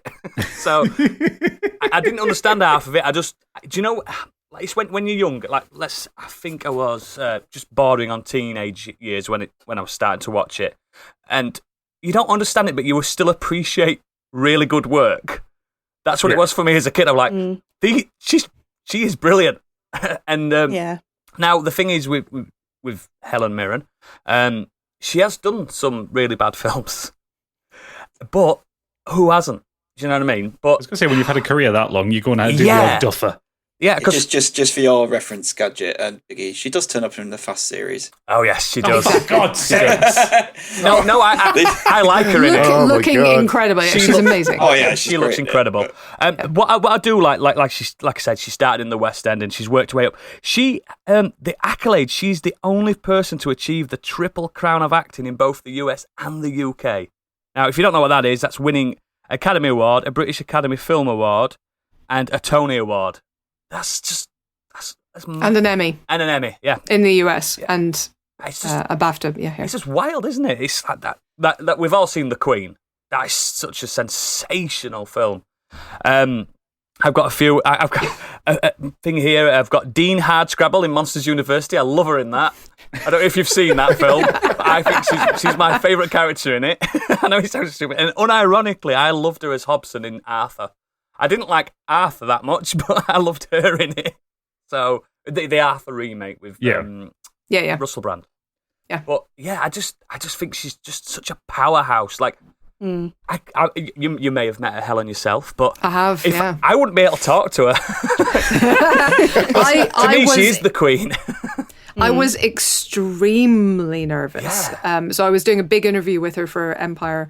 So it was like an hour-long sit-down. Wow. I have never prepared so many questions in my life.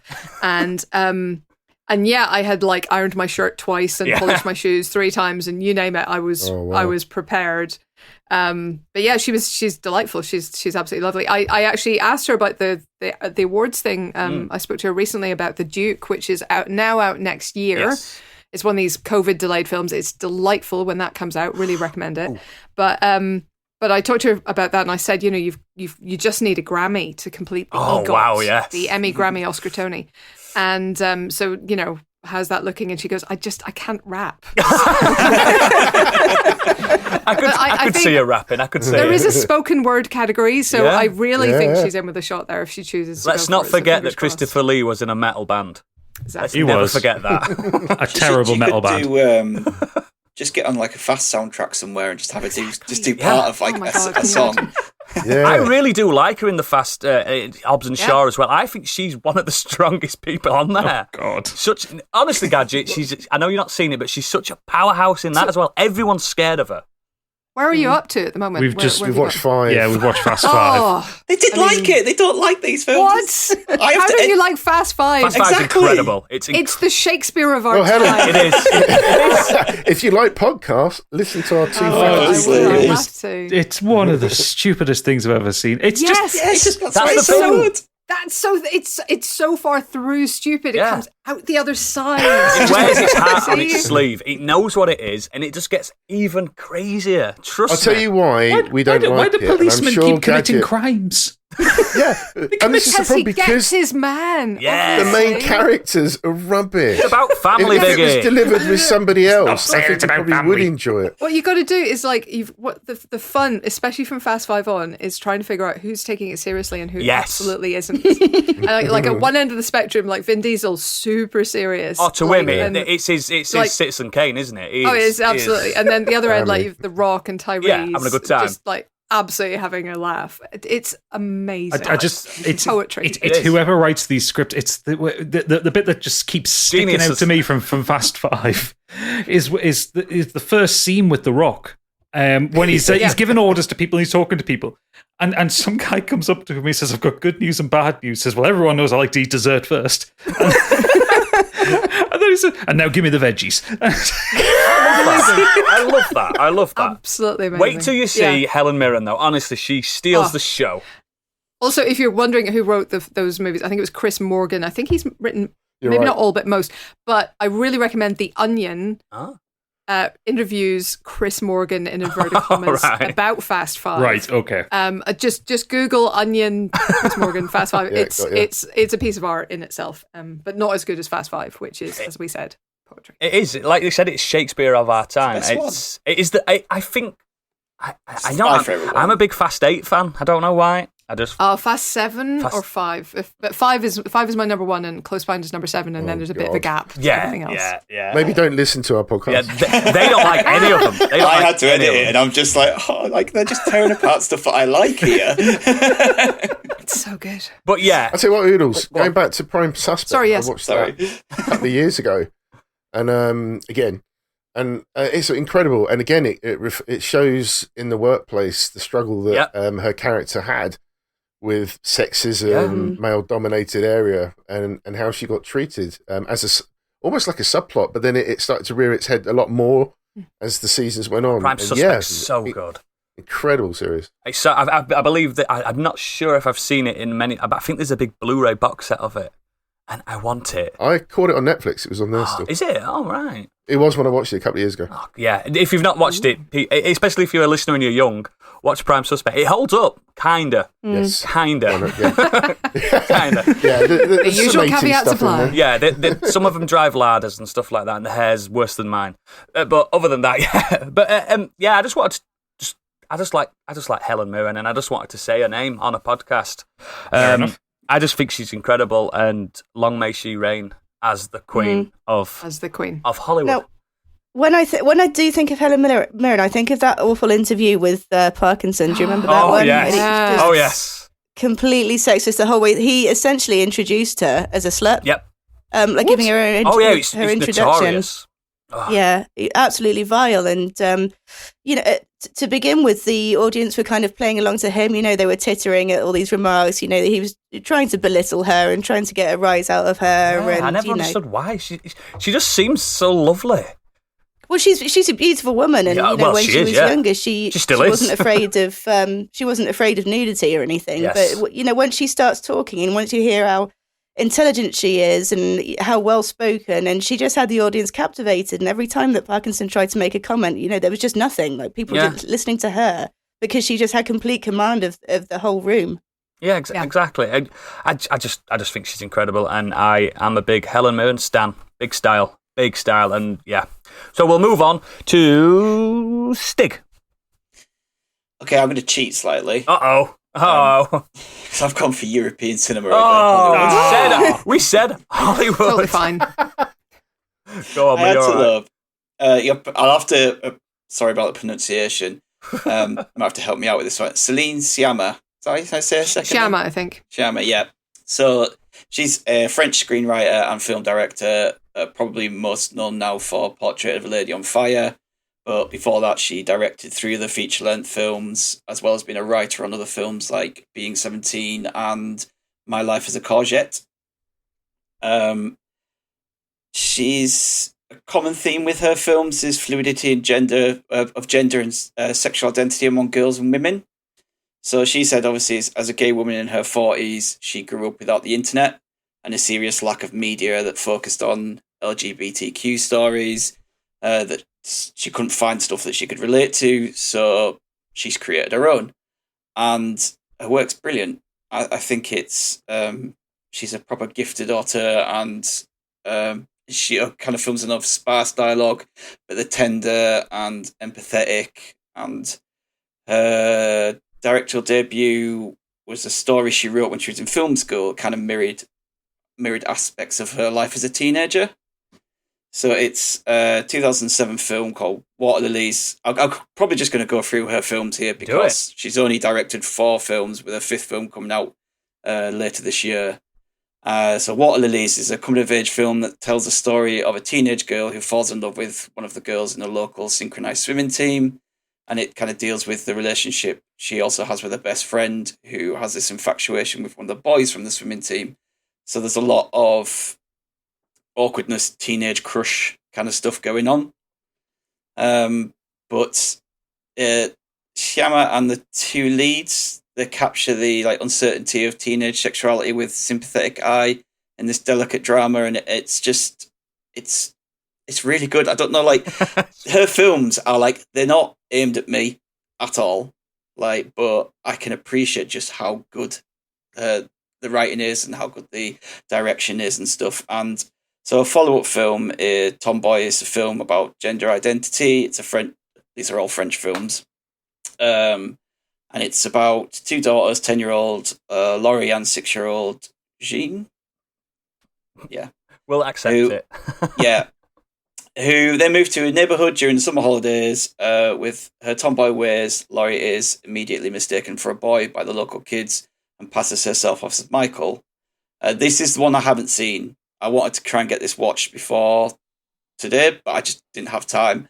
I was hoping to watch it today, but after kind of the last few days in London, big London trip. Yeah, I wasn't really feeling up for it, unfortunately. But if you go on Rotten Tomatoes and Letterboxd and things like that, there's just positive opinions about the film. It's described as brisk, precisely observed, brazenly non-preachy in its examination of a very tricky subject. But this next one, Girlhood, I really, really enjoyed this. I thought this was a brilliant film. So again, this is a coming-of-age drama like the others, and this is centred around a young black teenager from a poor Paris suburb. Oppressed by a family, setting dead-end school prospects and boys' law in the neighbourhood, Marianne starts a new life after meeting a group of three free-spirited girls. She changes her name, a dress code, and quits school in an attempt to be accepted by the gang. But yeah, this one again she's just got this brilliant way of telling these stories. This story is centered around the black neighborhood, and all the characters are black. And despite Sciamma's race, and she describes herself as middle class, she has a finger on the pulse with these films. These aren't kind of her background with this. This film isn't anywhere, but she just does a brilliant job of telling the stories. Yeah. Like, outside of the storytelling as well, you can see in this film as well how much she's grown as a filmmaker, I think. So from, like, her first film to this, specifically the way characters are framed and the cinematography. There's a scene with the girls in the hotel room, and it plays out like a music video to Rihanna's Diamonds. That plays in the background, and it's, like, full of energy. I do like that song as well. Yeah, but, like, it plays from... I think the whole song plays... And it seems odd to put what is essentially a little bit like a music video in this story, but it really works because it's kind of the moment where she bonds with the other girls.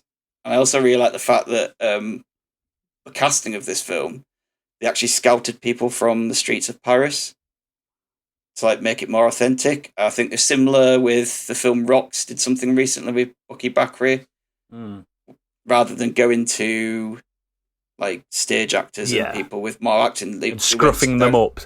Yeah, they went directly to like the kind of the source and get a more authentic, performance and stuff.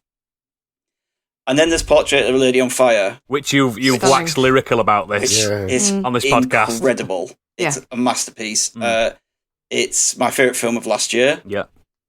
Knocked Hamilton off the top spot, unfortunately, for Hamilton. And you've seen Hamilton how many times? That's fair.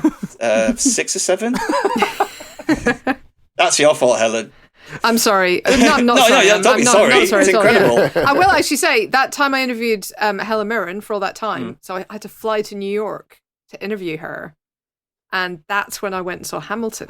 Oh, wow. So I have Helen Mirren to thank for getting to see the original cast. Wow. You got to see the original cast as well. I'm waiting until I can get down to London to go see it at the down in London. But yeah, I can imagine you stood up dancing and singing along. I know the soundtrack off by heart. That's what I'm thinking. Like, my kids get really annoyed when I put it on. They're just like, Hamilton again. But Portrait of a Lady on Fire, like, again, I think her skills as a filmmaker just go through the roof with this one. I watched an interview with her and she talked about how she couldn't decide on whether she wanted to go digital or use film.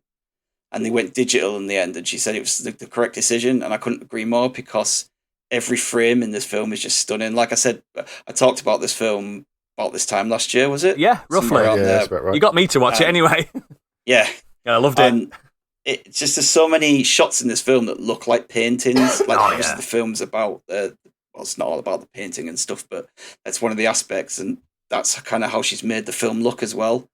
And you obviously talked about how so many films are done from the male gaze, and this film obviously completely flips that to do it from the female for it. I think it's a refreshing film as well. It's just it's gorgeous. Yeah.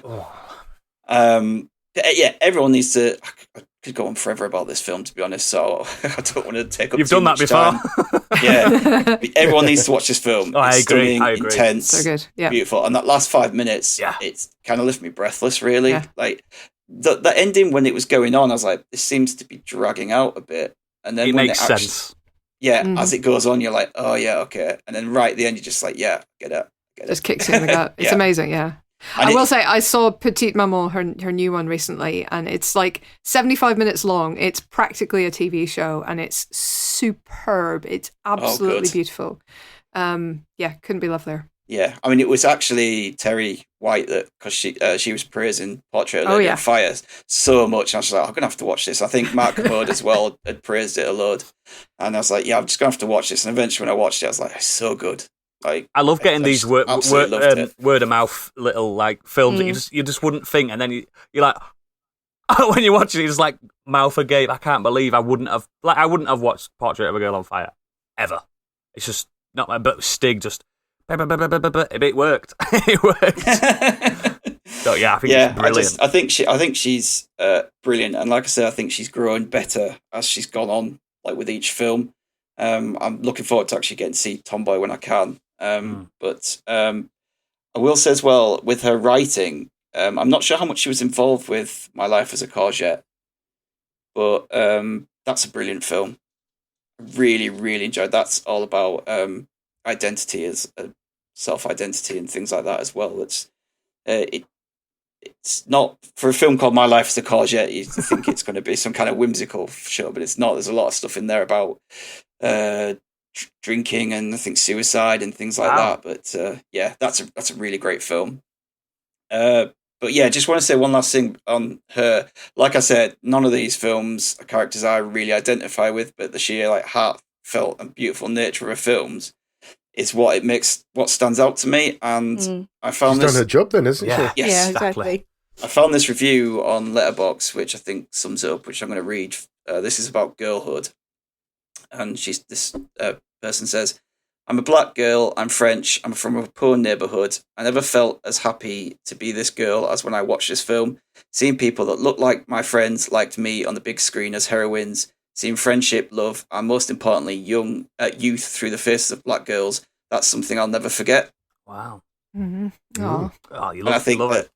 Yeah, if she's making people feel like that, and as well as being able to entertain a white 30-year-old, then 35-year-old. You know what I mean? It's just, she's just hitting every nail perfectly. Like, and I just can't wait to see more of her stuff. I think it can only get better, really, can't it?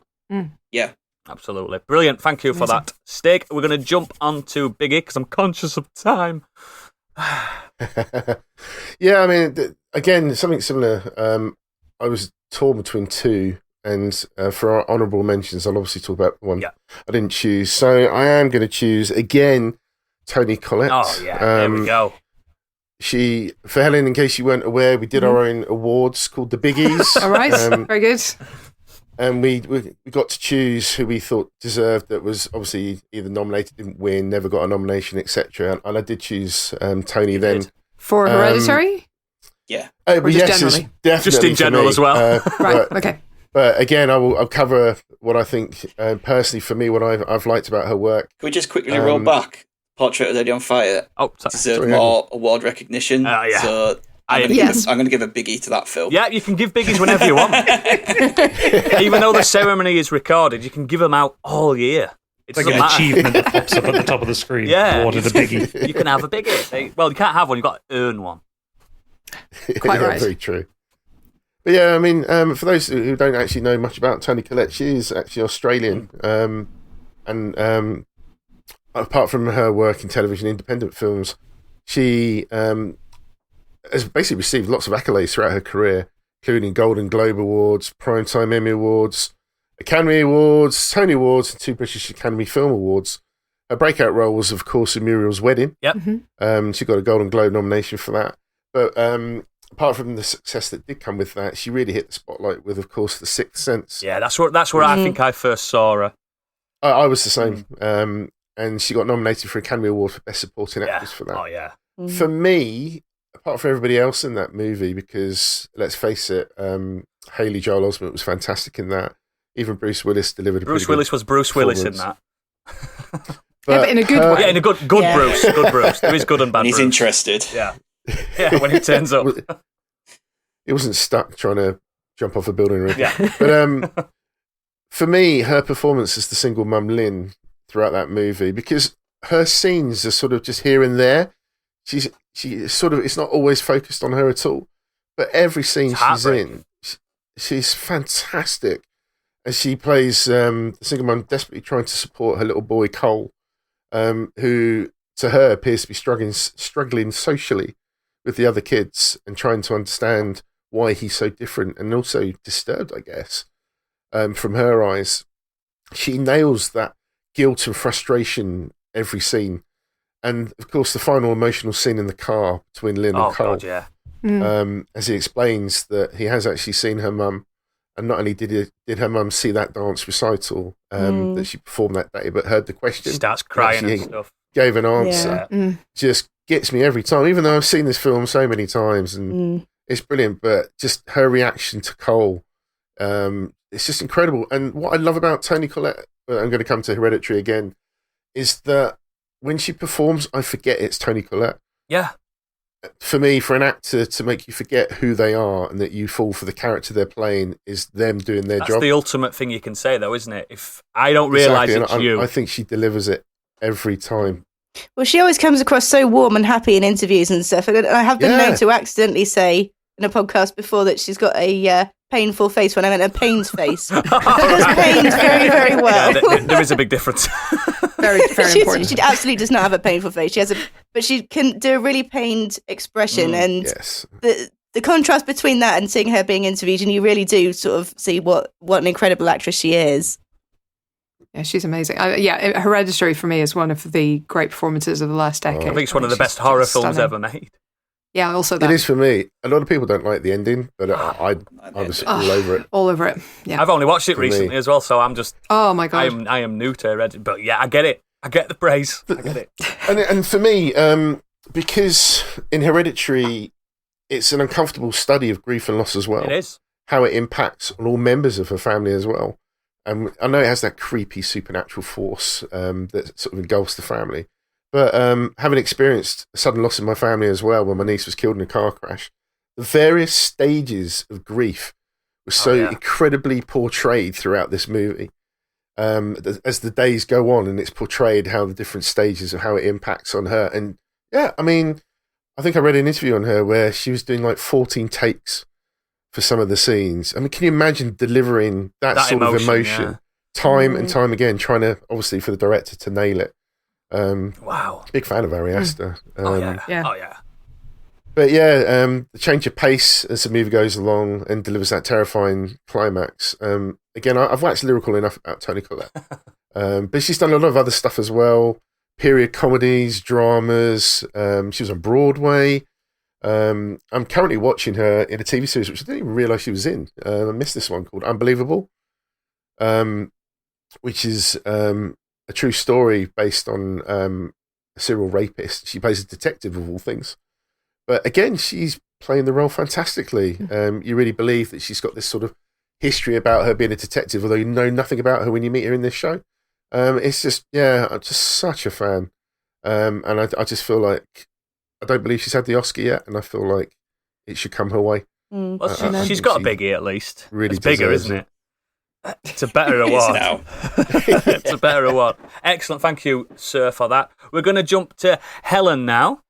Yeah.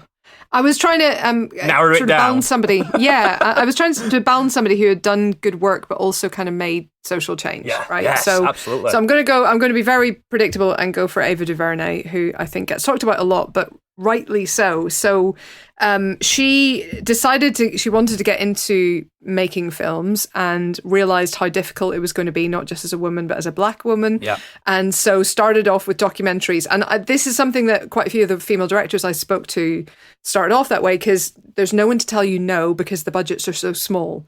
So you can kind of get in without going through those gatekeepers.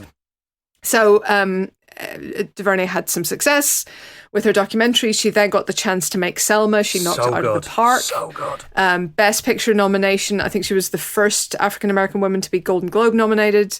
And then but she didn't get the Oscar nomination. And I think that is kind of significant. I think there is still this tendency to sometimes award the film and not the director if the film is made by a lady or is about ladies.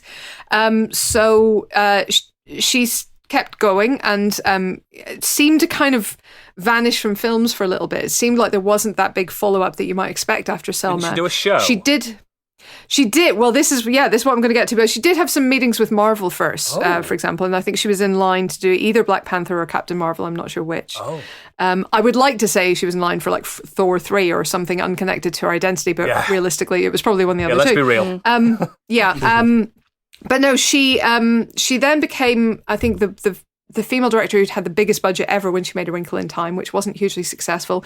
That didn't matter so much because she had, as you say, yes, gone back to documentaries and made The 13th, which is a stunning and horrifying film about the legal system basically in the US and the rates of incarceration for black men in particular, but black people in general.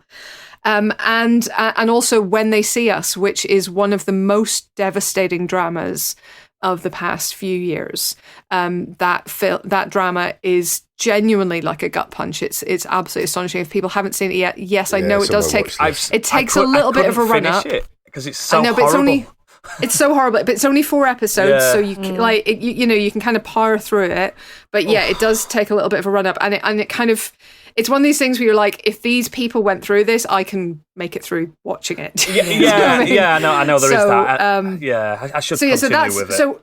So her activism in her work has I think been really important, but her activism behind the scenes has been enormously important, and I think is going to have a real effect on Hollywood going forward, because she produced Queen Sugar for Oprah's network, and she has made it a point to get in female directors, to get in women of color, to open the doors to people who were not getting opportunities, and then they have some stuff on their CV that they can then build on and use to get more stuff, that they have that calling card, they have that professional work. So that's been really important, and she's followed that up with just endless initiatives and moves to kind of improve representation, particularly recently Array, which is it's basically a database of crew members who are not straight, white, cis, able-bodied straight men. So it's if people are if there are producers out there who are saying, well, I would love to get a more equal crew, but I just don't know where to find them. This is the answer. There's no excuse. And I have to say, like, she's not the only person doing this. There's actually a British actress called Victoria Emsley who set up a thing called Primetime, which does the same thing for women here it's actually around the world, but she started it here in the UK. So this is not the only one of these happening, but it's so important. And it's not just women, of course, in Ava's case, it's all people of color. So it's just, she's just doing the work and changing the situation. And I think that's something that we've begun to see, not just from her, but she's a really good example of it.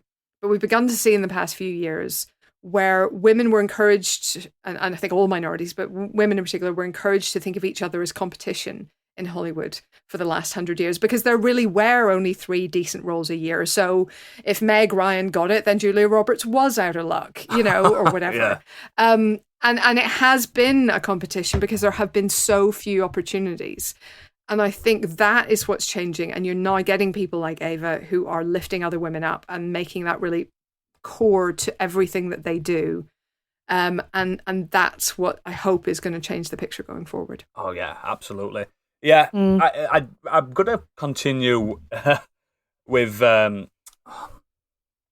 When They See Us. Yeah, when they it's one of those titles as well. I always thought it was when they don't see us, but yeah, it's when they see us. Yeah, I want to continue with that because, like you said, if they've gone through it, I could at least appreciate and watch it. It's important to watch as well, isn't it? Things like that. It's not a pleasant watch, but struggle though. If it, yeah, and I don't mean bad struggle, as in it's badly made. It's just. There's something very harrowing about any denial of justice movies, I find, and this may be my particular background as a Northern Irish Catholic, but like there's something very it shakes your faith in right and wrong. You feel like, okay, well, yes, they're in prison, but they're a bad person, and it's not that simple for many people, and I think it's really important to point that out. So excellent. Brilliant pick. Gadget, follow that. Well, I struggle with this, not so much in terms of actually picking someone, but actually narrowing it down. Because that's what my issue was. There was a few that kind of sprung to mind. I mean, one I'll say that would go into the honorable mentions in the Patreon bit, but it's just because she's incredible, and you need to look her up, which is Wendy Carlos, who did the soundtrack for Tron and The Shining, and also happened to be a trans woman in the 70s and 80s, and she's incredible. Yeah, but the one I'm actually going to talk about in detail is inspired by Helen's book, because she reminded me of this woman's existence. Mae West. Mae West. Mae West. One of the legends of... of the old-timey cinema when people talk like this. When the world was black and white. She did romance Cary Grant and all on screen. So Really? That's the first time I've understood what you've said, Gadget. How dare you? So Mae West was a classically trained stage actor, Broadway actor, and then moved into cinema. Not at the beginning of cinema. It was actually quite late into the creation of it, around about the time that morality clauses were a thing and the censorships were a thing. So somewhere in the 1930s, I think it was. She joined 1932. There it was. Oddly enough, her first film she released when she was 40, which was quite strange because obviously you would expect young starlets coming to Hollywood, but no, she was quite a successful Broadway actor. She might have had the filthiest mouth in film at the time, really, and took great pleasure in pissing off the censors to no degree. She is quite notable for the fact that for all the roles that she got, she managed to rewrite all of her dialogue to suit her own humor and suit, still giving the message that the original intention was to write, but putting her own jokes in and putting her own double entendres and everything. And every line that she delivered was dripping in double entendres.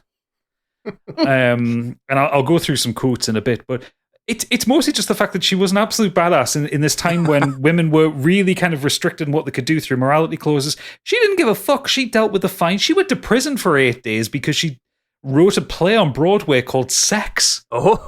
She was arrested immediately as soon as the curtains drew as well, wasn't she? Yeah, there was another one called Drag. I think she was also arrested for drag. Yep. So ahead of her time. Yeah. Oh, absolutely. And she didn't care because all that controversy just added to ticket sales. You see, with Mae West, I don't know much about her, but as soon as I see a picture of her, I know exactly who it is. She's so iconic. Mm.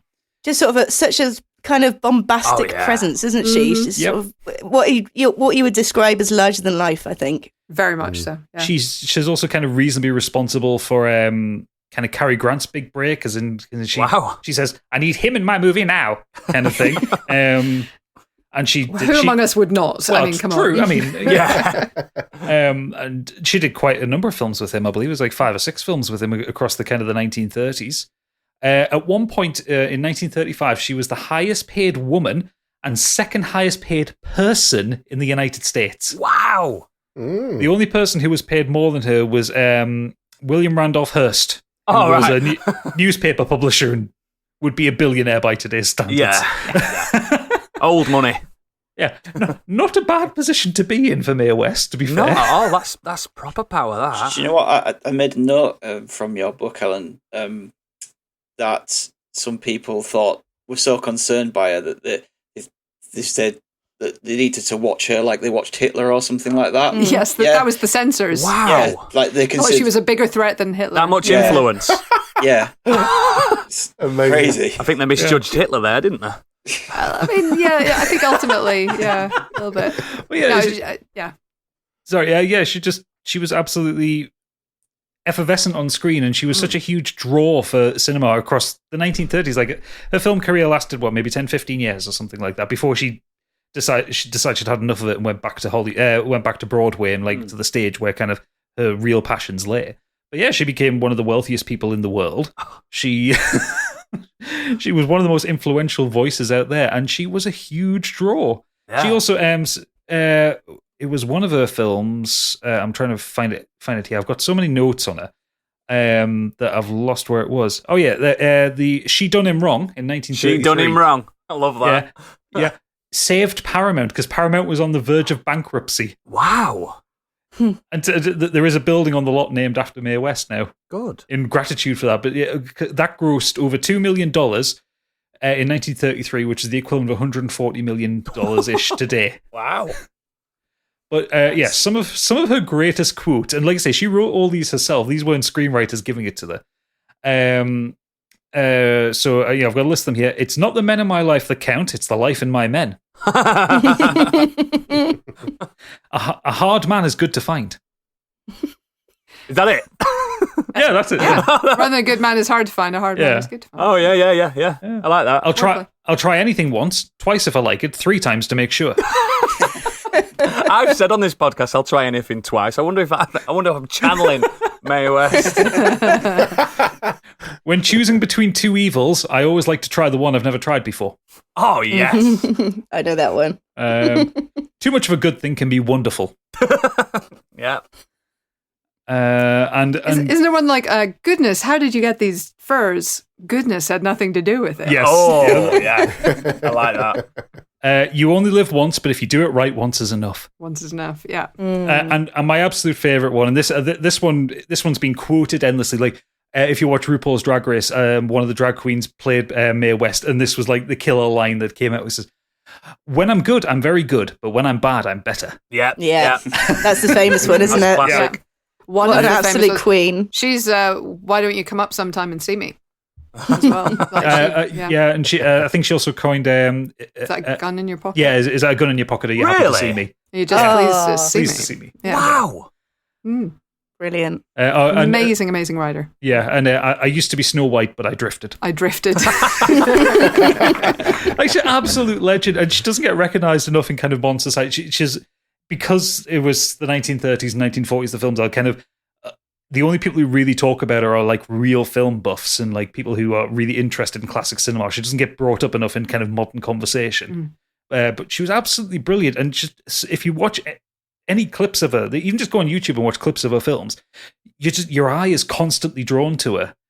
Even in the days of black and white, she just had this like personality that just drew all the attention towards it. Didn't matter who she was acting against. I mean, Cary Grant's incredible, but no one gives a shit about Cary Grant when Mae West is on screen. No, she was amazing, and she lived the life off screen. She had lots of boxer boyfriends, gangster boyfriends. Yeah, she knew how to live. Monkey.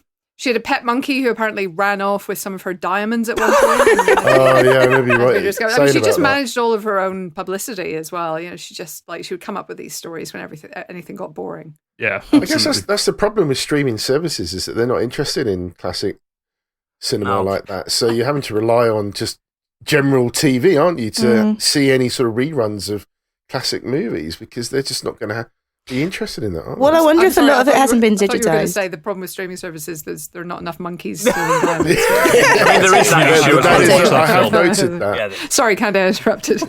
No, I was just saying I wonder if a part of that problem is that a lot of the classics haven't been digitized. So it's just not even possible to watch it. There is that, yeah.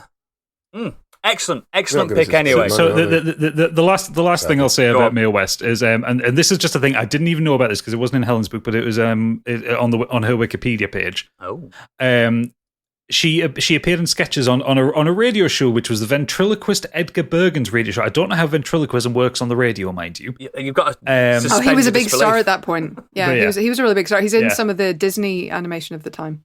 Wow. Edward Bergen. So in the interview, she was going there to promote the film called Every Day is a Holiday, and it says here, I'm just going to read this verbatim because it's an incredible set of words in the order that they come in. Appearing as herself, West flirted with Charlie McCarthy, Bergen's dummy, using her usual brand of wit and risque sexual references. West referred to Charlie as all wood and a yard long, and commented, "Charles, I remember our last date, and I have the splinters to prove it." West was on the verge of being banned from radio for that. That's bad now. Never mind then. And it just typifies her approach to life and self-promotion. Oh, what a badass. She did get in a little bit of trouble for that one. I bet. Yeah. But The FCC deemed the broadcast vulgar and indecent and far below even the minimum standard for which should control the selection and production of broadcast programs. Apparently. Excellent. Brilliant. Thank you very much, all, one and all, and especially Mae West. What we're going to do now, we're going to see if we've got any correspondence from our listeners and see who they've chosen. Oh, people have absolutely loved it this week. There's loads of them. Yes. So I'm going to rattle through them as quick as I can.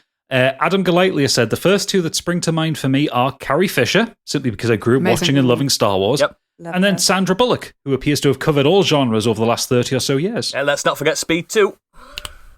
no, let's forget Speed 2. Oh, we know. Charlie Ridgewell has given me a name I can't pronounce. Julia Ducournau? Ducournau, Thank you. Is everything that is great about cinema. I haven't seen Titan yet, but Raw was the perfect example of blending genres effortlessly.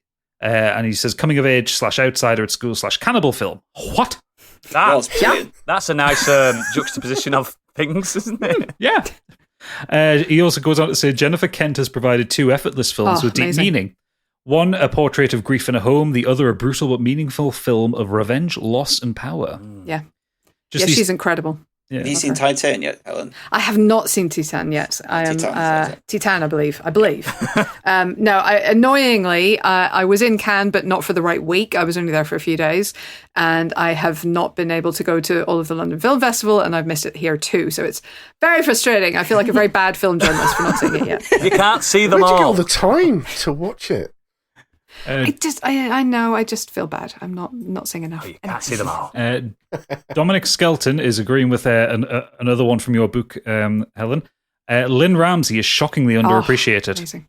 I'm convinced You Were Never Really Here would have had a hatful of awards if a more fashionable, probably male director had made it. 100%. That is the award that Joaquin Phoenix should have got. Yes, so good. Not the other it's one that I incredible. won't mention. Not the other one. It's incredible. Everything about that film is fantastic. It is. It's spellbinding. Brilliant. Just besides that, it's very funny that Joaquin Phoenix made 2 very similar films with the same kind of subject matter in a row. He's really good. Yeah. But one is really good, and the other one is Joker. John Shepard says, at the moment, Florence Pugh is owning every film she's in. That girl is an Oscar winner in the making. Yeah. Midsummer. Yeah, Midsummer was great. And Fighting with also My Family. That's a good one. She made me like Amy in Little Women. I have spent my entire life not liking Amy in Little Women. So that was a bit of a... That's a great, Although great I did have adaptation to as well. suspend my it's a brilliant film. That suspend my disbelief. Just a bit that I didn't realise that she was playing like a 10 or 11 14, year old. 14 year old. 14, at yeah. the I didn't beginning, realise that at first until after Yeah. the film, and I'd read up about it. I was Yeah. like, but yeah, the film's brilliant. That's incredible. Yeah. John goes on to say both Prano Bailey Bond and Rose Glass have had stunning horror debuts recently with Censor and Saint Maud. Yeah. And also Nia DaCosta has recently been successful with Candyman. Horror feels totally different coming from a female perspective, often giving their characters much more feeling and depth, but making the inevitable horror more frightening because of the investment we put into the people on screen. I still haven't seen Candyman. Still haven't seen it. It's pretty fascinating. I think it's really... I don't love it as much as Saint Maud and Censor, both of which I just blew my mind, but I would agree. I think it's a really exciting time for horror. The dirty secret of horror is that women have always been a very big part of horror audiences. Like something like 60% of horror audiences are female. Yeah. And you wouldn't really know it from the advertising, the way horror is talked about. But women love horror, and I think that generation maybe is beginning to come up and then now make films, and I think that's a good thing. Yeah. So yeah, and you know, those ones we talked about, Jennifer Kent, Prana Bailey Bond, and Rose Glass are just doing such incredible work, and it's a really good time. Well, I think horror stagnated after Hostel. Really, that sort of, it was all gore and now. nothing else. Yeah. I've got quite horror's having a low threshold for gore. I'm not really that into it. I get a bit nauseous with it, so it's not scary, is it? It's just minging. it's just gross. You're not it's just a frightened. grind. Yeah. I think Midsummer was the one for me. Films, though, since being with my wife. Does she love them? Absolutely loves horror films. It's just like, and to the point where sometimes it's just like, have you got, like, do you know if there's any like really shit horror films out on Netflix or Amazon that we could Killer watch? Clowns from Outer Space. I'm just like, I'll give you a list. I'm like, oh, this film Censor's meant to be really good. Should we watch that? And for whatever reason, she has to be in the right mood for those ones, because otherwise it's just, no, I'd rather watch some Nightmare on Elm Street. I've seen so many bad ones. I'm not a big horror lover, but the ones I have seen that I've really enjoyed have been ones where it's almost like the classic style of horror, like the kind of the misdirect horror is not necessarily gory or anything. Like, although to be fair, I think the last horror film I watched was The Woman in Black, the one with Daniel Radcliffe. Oh yeah, that was scary. That was genuinely scary. That was really good because it was tension all the way through, and that's the kind of horror I like. Helen, can you ask Gadget to watch Seven? Yes, please? can you? Oh, I mean, I haven't gone back to it in years, but I mean, that blew my mind the first time I I've saw never that. seen Seven. I'll tell you what, it's really impressive, and I don't know if it's probably still out there on the internet. I don't know how you would exactly Google it, but the original trailer for Seven made it look like a slightly darker than normal buddy cop movie. I remember. I've Really? heard of that. Yeah, and it was. Oh, what is it? I'll have to see if I can find it. I mean, it looks a little bit dark. I'm not saying it's not, but like it doesn't look anything like Seven. And then and then you see 7 and it stays in your head. It's quite for the a rest of your slow life. burn at the beginning, isn't it? 7. It's like It is. It takes a while. I mean, It's brilliant. It will haunt you. So this is not a completely. Oh, that's helpful. I mean, this is not a without caveats, but I'm glad I have seen it. Yes, same. I have not gone back to it in recent years. I've seen it. It's on one of the services, and I've sort of been like, I haven't seen it. I'm not sure I'm ready. I haven't seen it for a decade. I will watch it. That was something we talked about the other week, wasn't it? About things being missold to you. Yeah. That's one thing I really. I did, wouldn't I? And Yeah, it's one of our said, picks. That's not what I thought. Oh God, game night. Game night. You thought Game night. Yeah. You didn't realise it was a comedy. Yeah, The trailer didn't make it look like a comedy. yeah. When the trailers And, came out, Colossal. it looked really dark, and it was just like I'm not really bothered about seeing this. And then it wasn't. That was obviously years ago when it first came out. And Stig mentioned it. He says, "Oh, it's actually a really funny comedy." I'm like, "Is it?" Yeah, I watched it about 3 weeks, like 5 Candy weeks said ago. And it with was Colossal. amazing. I thought it was a kaiju film. It's not. Yeah, It's not. no. And much not. Smoking Aces as Smoking well. Aces, yeah. Yeah. And the Fast and the Furious Oh, movies. leave them alone. Stop bullying her. And hey, and there is a thing we've talked about tonight that appears to be one genre and is actually another, but I won't say what it is because Yes. at least one subgenre and it's another subgenre. Yes. We're conscious on spoilers. Yeah. Right. Pushing on, Jamie Kelwick says, Deborah Chow is a director to keep your eye on. She's directed many episodes of The Mandalorian and has directed all of the Obi-Wan series that's coming next year, I think. Yeah. Also, Kate Herron is one to watch, the British director who's brought us Sex Education and Loki. I love Loki. Yeah, she's a delight. I've just Yeah, started watching she's- Sex Education this week. Oh, it's I was kind of good. disappointed to hear that she wasn't going to come and do Loki season 2. Oh, that is disappointing. I assume that's because she's doing something even more exciting. Yes, I have not hopefully. got any. I adored Loki. Inside I mean, on that me bit, and Stig did a full podcast on every episode, and Yeah. I loved it. I think it's, Yeah. it's No Marvel transcendent. fanfare that. like yours, though. Oh, it's amazing. Yeah, we do a lot of Marvel, but Loki I thought it's my favorite. It's my favourite. I was saying that. Yeah. Everyone's like, WandaVision. No, Loki's my favourite. WandaVision was great, Yeah. but Loki was better. I can't stop listening to the soundtrack. The so soundtrack is good. just, it's incredible. He goes on to say, when it comes to actors, I've always loved Helen Mirren, Kate Blanchett, Julianne Moore, and whatever they do. As for ones to keep an eye on, Daisy Edgar Jones was amazing in Normal People. Emma McKay, Amy Lee Wood, and Mimi Keane from Sex Education are brilliant young actresses. Yeah. Newton Thomas says Drew Barrymore. From child actor to major Hollywood producer while overcoming addiction to become one of the nicest and most down-to-earth humans in the industry today. Yeah. Yeah. I've seen her in that. What's that one where she was a zombie or something? Is that? Oh yeah. Oh, the TV Yeah. show. It was the show, wasn't Timothy it? Olyphant. Yeah, I really like that. It's brilliant. Oh, Santa Clarita That's Diet. it. Yeah. Yeah. Santa I Clarita really Diet. like I love that. And they Oh, well remembered. cancelled it. Yeah. Yeah. Cliffhanger, the bastards. That was really, and she was brilliant in that. And Timothy Olyphant trying not to be good looking in it. It's ridiculous. There are some things that you just like. Yeah. There's suspension of disbelief, and You then there's can't like, do come it. on, dude, come on, yeah, no. I agree so hard with Bobby Wayne here because he says, I'm happy to see Jodie Comer making her Hollywood debut with Free Guy. She's a fantastic actress that's worked her way from guest roles on British TV to leading roles on TV to bit parts in movies, and now she's showing off her acting chops on a Hollywood blockbuster and demonstrating her range of skills. While there's many great women that have been in Hollywood for a long time, Jodie is someone I'm excited to see more in the future. She is so good. Her accent, I didn't realise that was a was just real gonna say, accent. yeah. I didn't understand a Scouse, word she said. actually. Okay, well, that's the brilliance of her in Killing Eve because she just Yeah. filters through all these different accents so Yeah. convincingly. Killing Eve. Oof. So good. One I know you'll enjoy here, Oodles. Terrestrial Extra says, I nominate Karen Gillan. Yeah, well, yes. Mwah. Karen Gillan.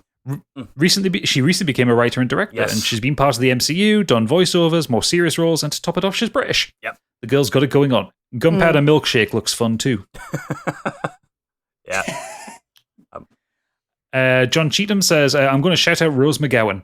Obviously a great actor, but more than that has come closest to making Hollywood actually safer for women Yes. through massive sacrifice and risk to her own personal safety for years and Oh my years. God, Nothing less than an inspiration. I agree. Well, she's had to go through and explain It's it. horrible. I will say, Helen, reading through the chapter about Me Too in the book, that was so difficult. Yeah. So much that I didn't know that it had gone on as well. Just I'd seen the headlines and, detail. No, I didn't like it. I didn't. It's really hard with that one. I mean, obviously, I wasn't doing the sort of first-hand reporting, so I was drawing on other sources. But yeah, just knowing how much to context really to give to this stuff, and how much to explain, and how much to absolutely not dwell on stuff to avoid triggering people and just, unnecessary upset. So it was kind of trying to put it in the context mostly of the work stuff and mostly of the career stuff, and not obviously there's huge human trauma costs as well, but I was trying to keep it focused on the what Hollywood is doing, and not just what Hollywood has done to all these women, but what Hollywood is doing kind of to itself and to careers. And It's horrible. Yeah, it's horrible. It's still not solved, and I think a lot of the people who were aware of this stuff are still in place. Unfortunately, I think it's going to be a long road ahead on that one. Yeah.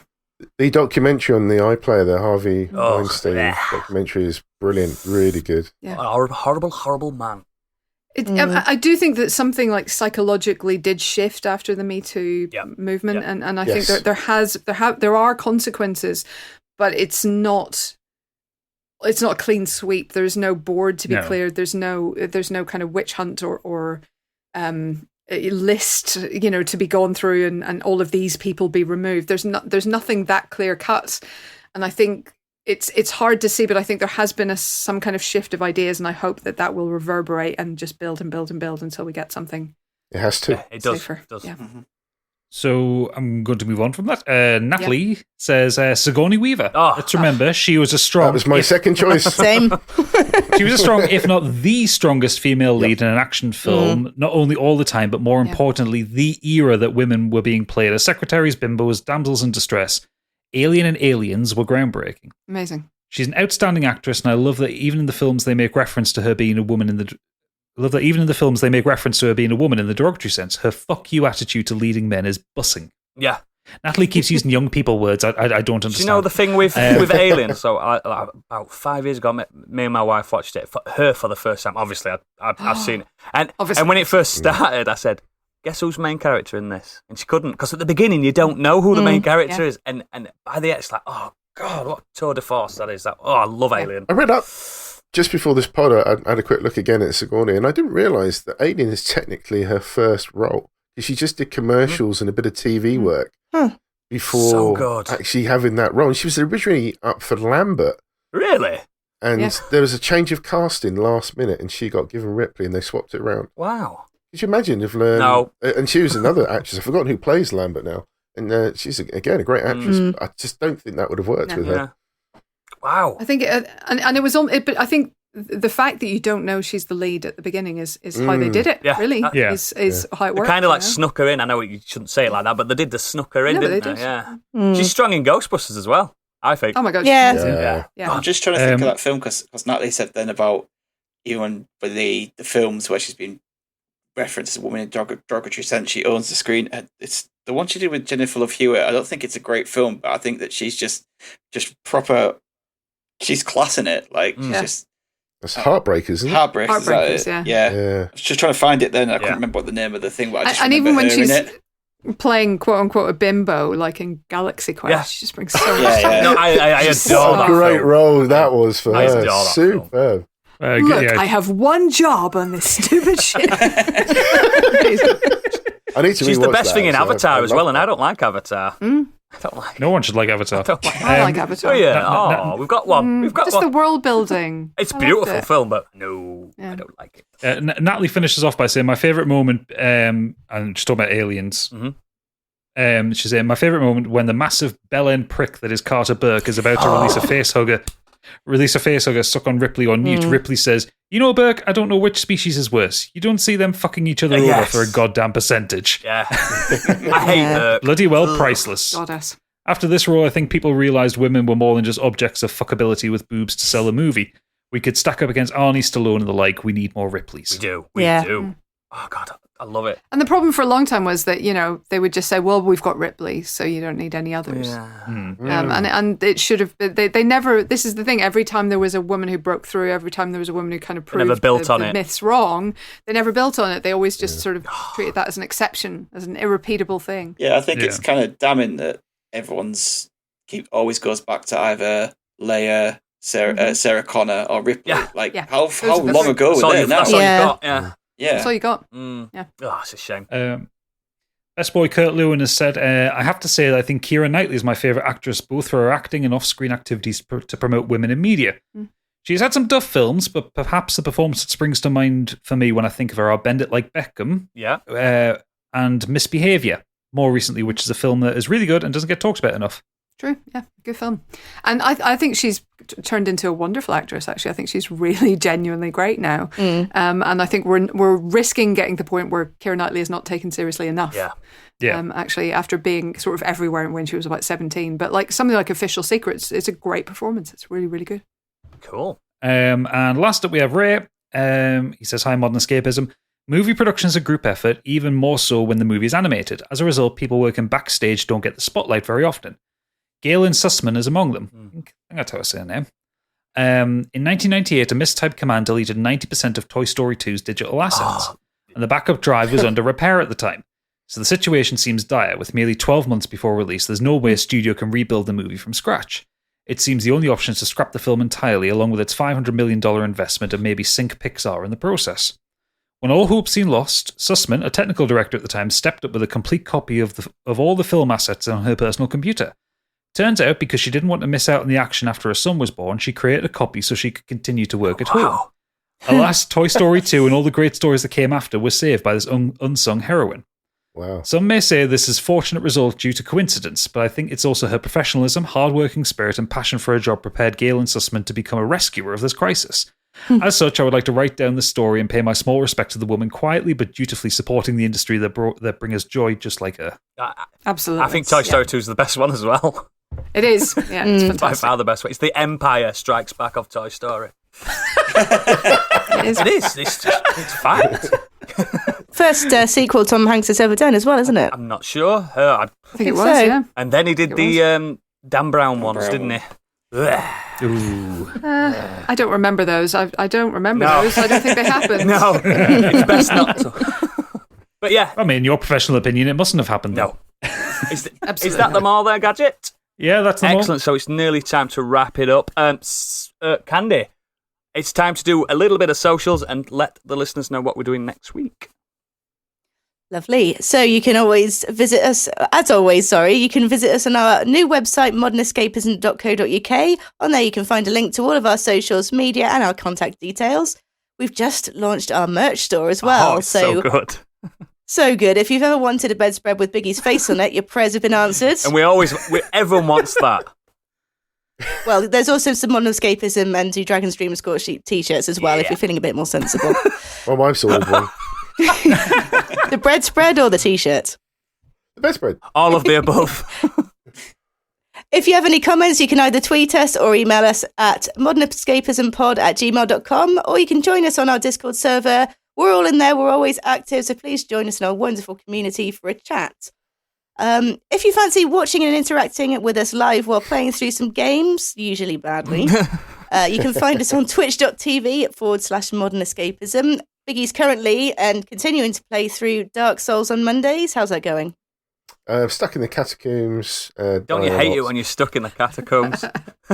So just every Monday. So to be on brand, Biggie's stuck again. I run a weekly horror stream on Thursdays, and I just finished Outlast, and I'm starting a new one this Thursday. So tonight, if you're listening on the day it's released, I'm starting Soma. Oh, you're doing Soma. Nice. Yes. Gadget's currently working his way through Fallout 4 on survival mode on Wednesdays, the absolute nutter. Pain. And suffering. Yeah. I love to watch it, though. I love to watch the pain and suffering, especially in the Fallout world. And Stigger Noodles hosts variety streams throughout the week, so check the best way to check on Twitter and you can see us. So yeah, see when we're going. Stigger Noodles are busy all the time. We still need to convince Stig to do his VR Phasmophobia stream. No, I've tried to play it the other day and it made me sick. It's horrible. Horrible. Don't do it. The horror element plus the VR stuff just made me feel ill. So I'll play it with you. You'll be fine. As we've already talked about, we've got our Patreon. That's patreon.com/modernescapism. You've got the 3 tiers: £5 Modern Escapees, £5 for Scorched Sheep, or £7.50 for the Biggie bundle, which gets you both. Next week's subject is one and done. One and done. And by that, one and done. And by that, we mean, what piece of media have you thoroughly enjoyed, but you've got absolutely no intention of ever revisiting again for So Fast and Furious, but not enjoyed it. No, I mean, she you said have to enjoy it the first time round. Yeah, you have to like it. The caveat is you have to have liked it, and you just feel like I don't need to watch that again. That was enough. So, for example, if it was I too love the credits. harrowing, it might have been a hilarious comedy, but the jokes wouldn't work the second time round. Or if it's a book you read and it was just too long, as always, just let us know by writing in, and we'll include you in next I have an week's idea, show. but I don't think Helen liked this one. Which one? What's that? Mother. Oh no, I didn't like that one either. Mother. Is that a one and done? The Darren Aronofsky. Yeah. Yeah, it gave me hysterics. Yeah. Like once I realized what the story was and what it was doing, I liked it. I was weeping with laughter. I don't know if I liked it or disliked it. I just like the sheer nerve of it. Oh yeah. Blew my Something mind. different. I could not stop laughing for about 15 minutes. I was crying with laughter. And I did that in Fast 5. Like I cried with laughter, but in a different way to Mother's Yes. movie. As a side note, Biggie won't be joining us next week, so What? please save all your love letters to the following week. Oh my word! I'm at a gig. I can't help You're it. so cool. I know. Next week's episode gets 20% I less know. sexy. Oh, just a quick one, Helen, before we go. Do you want to play a round of 3-fact structure? No. I mean, If I'd have led with that at the start, you probably would have just hung up on us, wouldn't you? Oh, is that the time? Oh no. Well, So yes, if you would like to hear the 3-fact structure, obviously do come join us on the Empire Podcast weekly. But when there's only 3 of us, we don't do it. Ironically, it has to be 4. The challenge is to come up with a movie fact that Chris, my colleague, doesn't know. wow, is he that good? That's super. He knows a lot of stuff. We've all been at Empire for way too long. But Chris has been there for a very long time and has a very good amount of general knowledge. Don't tell him I said that. He won't listen to this. Yeah, I'll be fine. He doesn't listen to us, for God's sake. He'll be fine. So we have to try and stump him every week. A couple of the things that we've talked about today have been 3 facts on the 3-fact structure. That Greta Susteren was actually one of James's winning facts one week, if I remember correctly. Excellent. But that's my least favourite part of the podcast. So the rest is fun. But, Why are you still doing it? I thought it was only just... I thought so too. It was just to kind of cover time. Stig, you'll have to write in and tell him not to do it And anymore. there was less films out, and it was to cover just a bit of extra time. Yeah, it was. But no, I honestly, when there's only 3 of us on, then we don't, which is a great relief. Because otherwise, you're just all the time. It's like I know things, but do they qualify as a 3-fact structure kind of a fact that I can present to the group?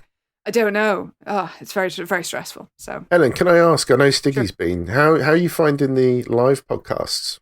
oh, they've been delightful. Yeah, they've been really good. We did the London Podcast Festival last month, and it was great. I mean, they've been obviously socially distanced and everything in these times. Yes. But it's always so good. We always get such good questions. People are always so nice, frankly, and we are chaotic. So it's really kind. We genuinely don't necessarily always expect people to show up, and then are very grateful and pleased when they do. I really enjoyed it. I went to the one in York. Oh yeah, that was the one that unfortunately the recording got lost. Or something was up with it, so... I'll tell you off mic sometime. Yeah, it was, I asked a question on that as well, so I didn't get to hear it back. Stig, you do a podcast every week. It don't matter. You get to hear yourself. Yeah, but not unlike a big one like that. Yeah. I asked a question about... big Stig. It was the only thing that, when the idea first come up, that you thought was terrible, but actually turned out to be really good. And I said, my example was the recent Jumanji films. When they got announced, everyone was like, "Oh yeah, why?" Love them. That sounded disastrous. Yeah, Love them. Excellent. Is that the the socials wrapped up there, Candy? That's the socials done. What I'm going to do now is first thank Helen for joining us, but I'm going to give her this opportunity to plug her wares. Oh, thank you. Well, yes. Well, I should mention the book. So that is, as you've correctly pointed out, Women versus Hollywood: The Fall and Rise of Women in Film. So a sort of quick introduction, basically, to the history of women in Hollywood in the past 100 years and up to the present and looking to the future. I'm also doing a tie-in podcast to that at the moment. So it's also called Women versus Hollywood because we weren't feeling very creative that day. So that's running at the moment. It's on the same channel as a podcast I did last Christmas called Bah Humbug about Christmas movies. So if I do that again this year, then the channel name might switch, but I think they're both still there on the same channel. And then, I'm on Empire podcast every week. So come join us as well if you'd like yet more movie chats. I think we're different enough shows. I think it's fine. Yeah. We do different things. We talk about the movie news and reviews and stuff like that. And we'll have interviews with people as well. So, I think that's everything. Excellent. I'm on Twitter. I'm on Helen L. O'Hara. We'll definitely put your Twitter handle in our show notes as well. Don't worry about that. And massive thank you. Thank you for Biggie for reaching out and stealing Helen on this Sunday evening. It's been a pleasure. I just kept threatening her that I was actually the ghostwriter for all her work. Right. She decided that she wasn't going to let that go be revealed. Shush! You're not supposed to tell everybody. Come on. And that's an exclusive. No, she's been amazing. I just didn't want to harass someone of her profession to keep saying, now you've done it, you've got to get others.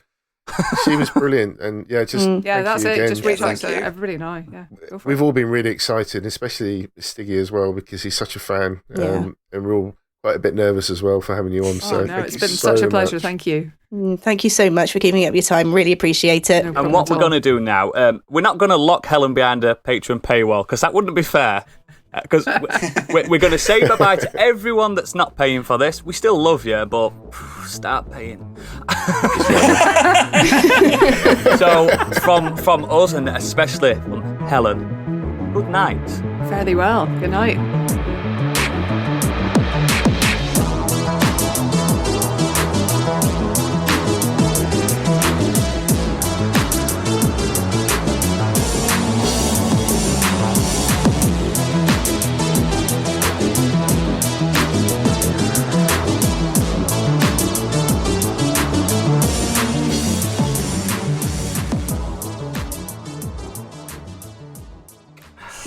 Yep.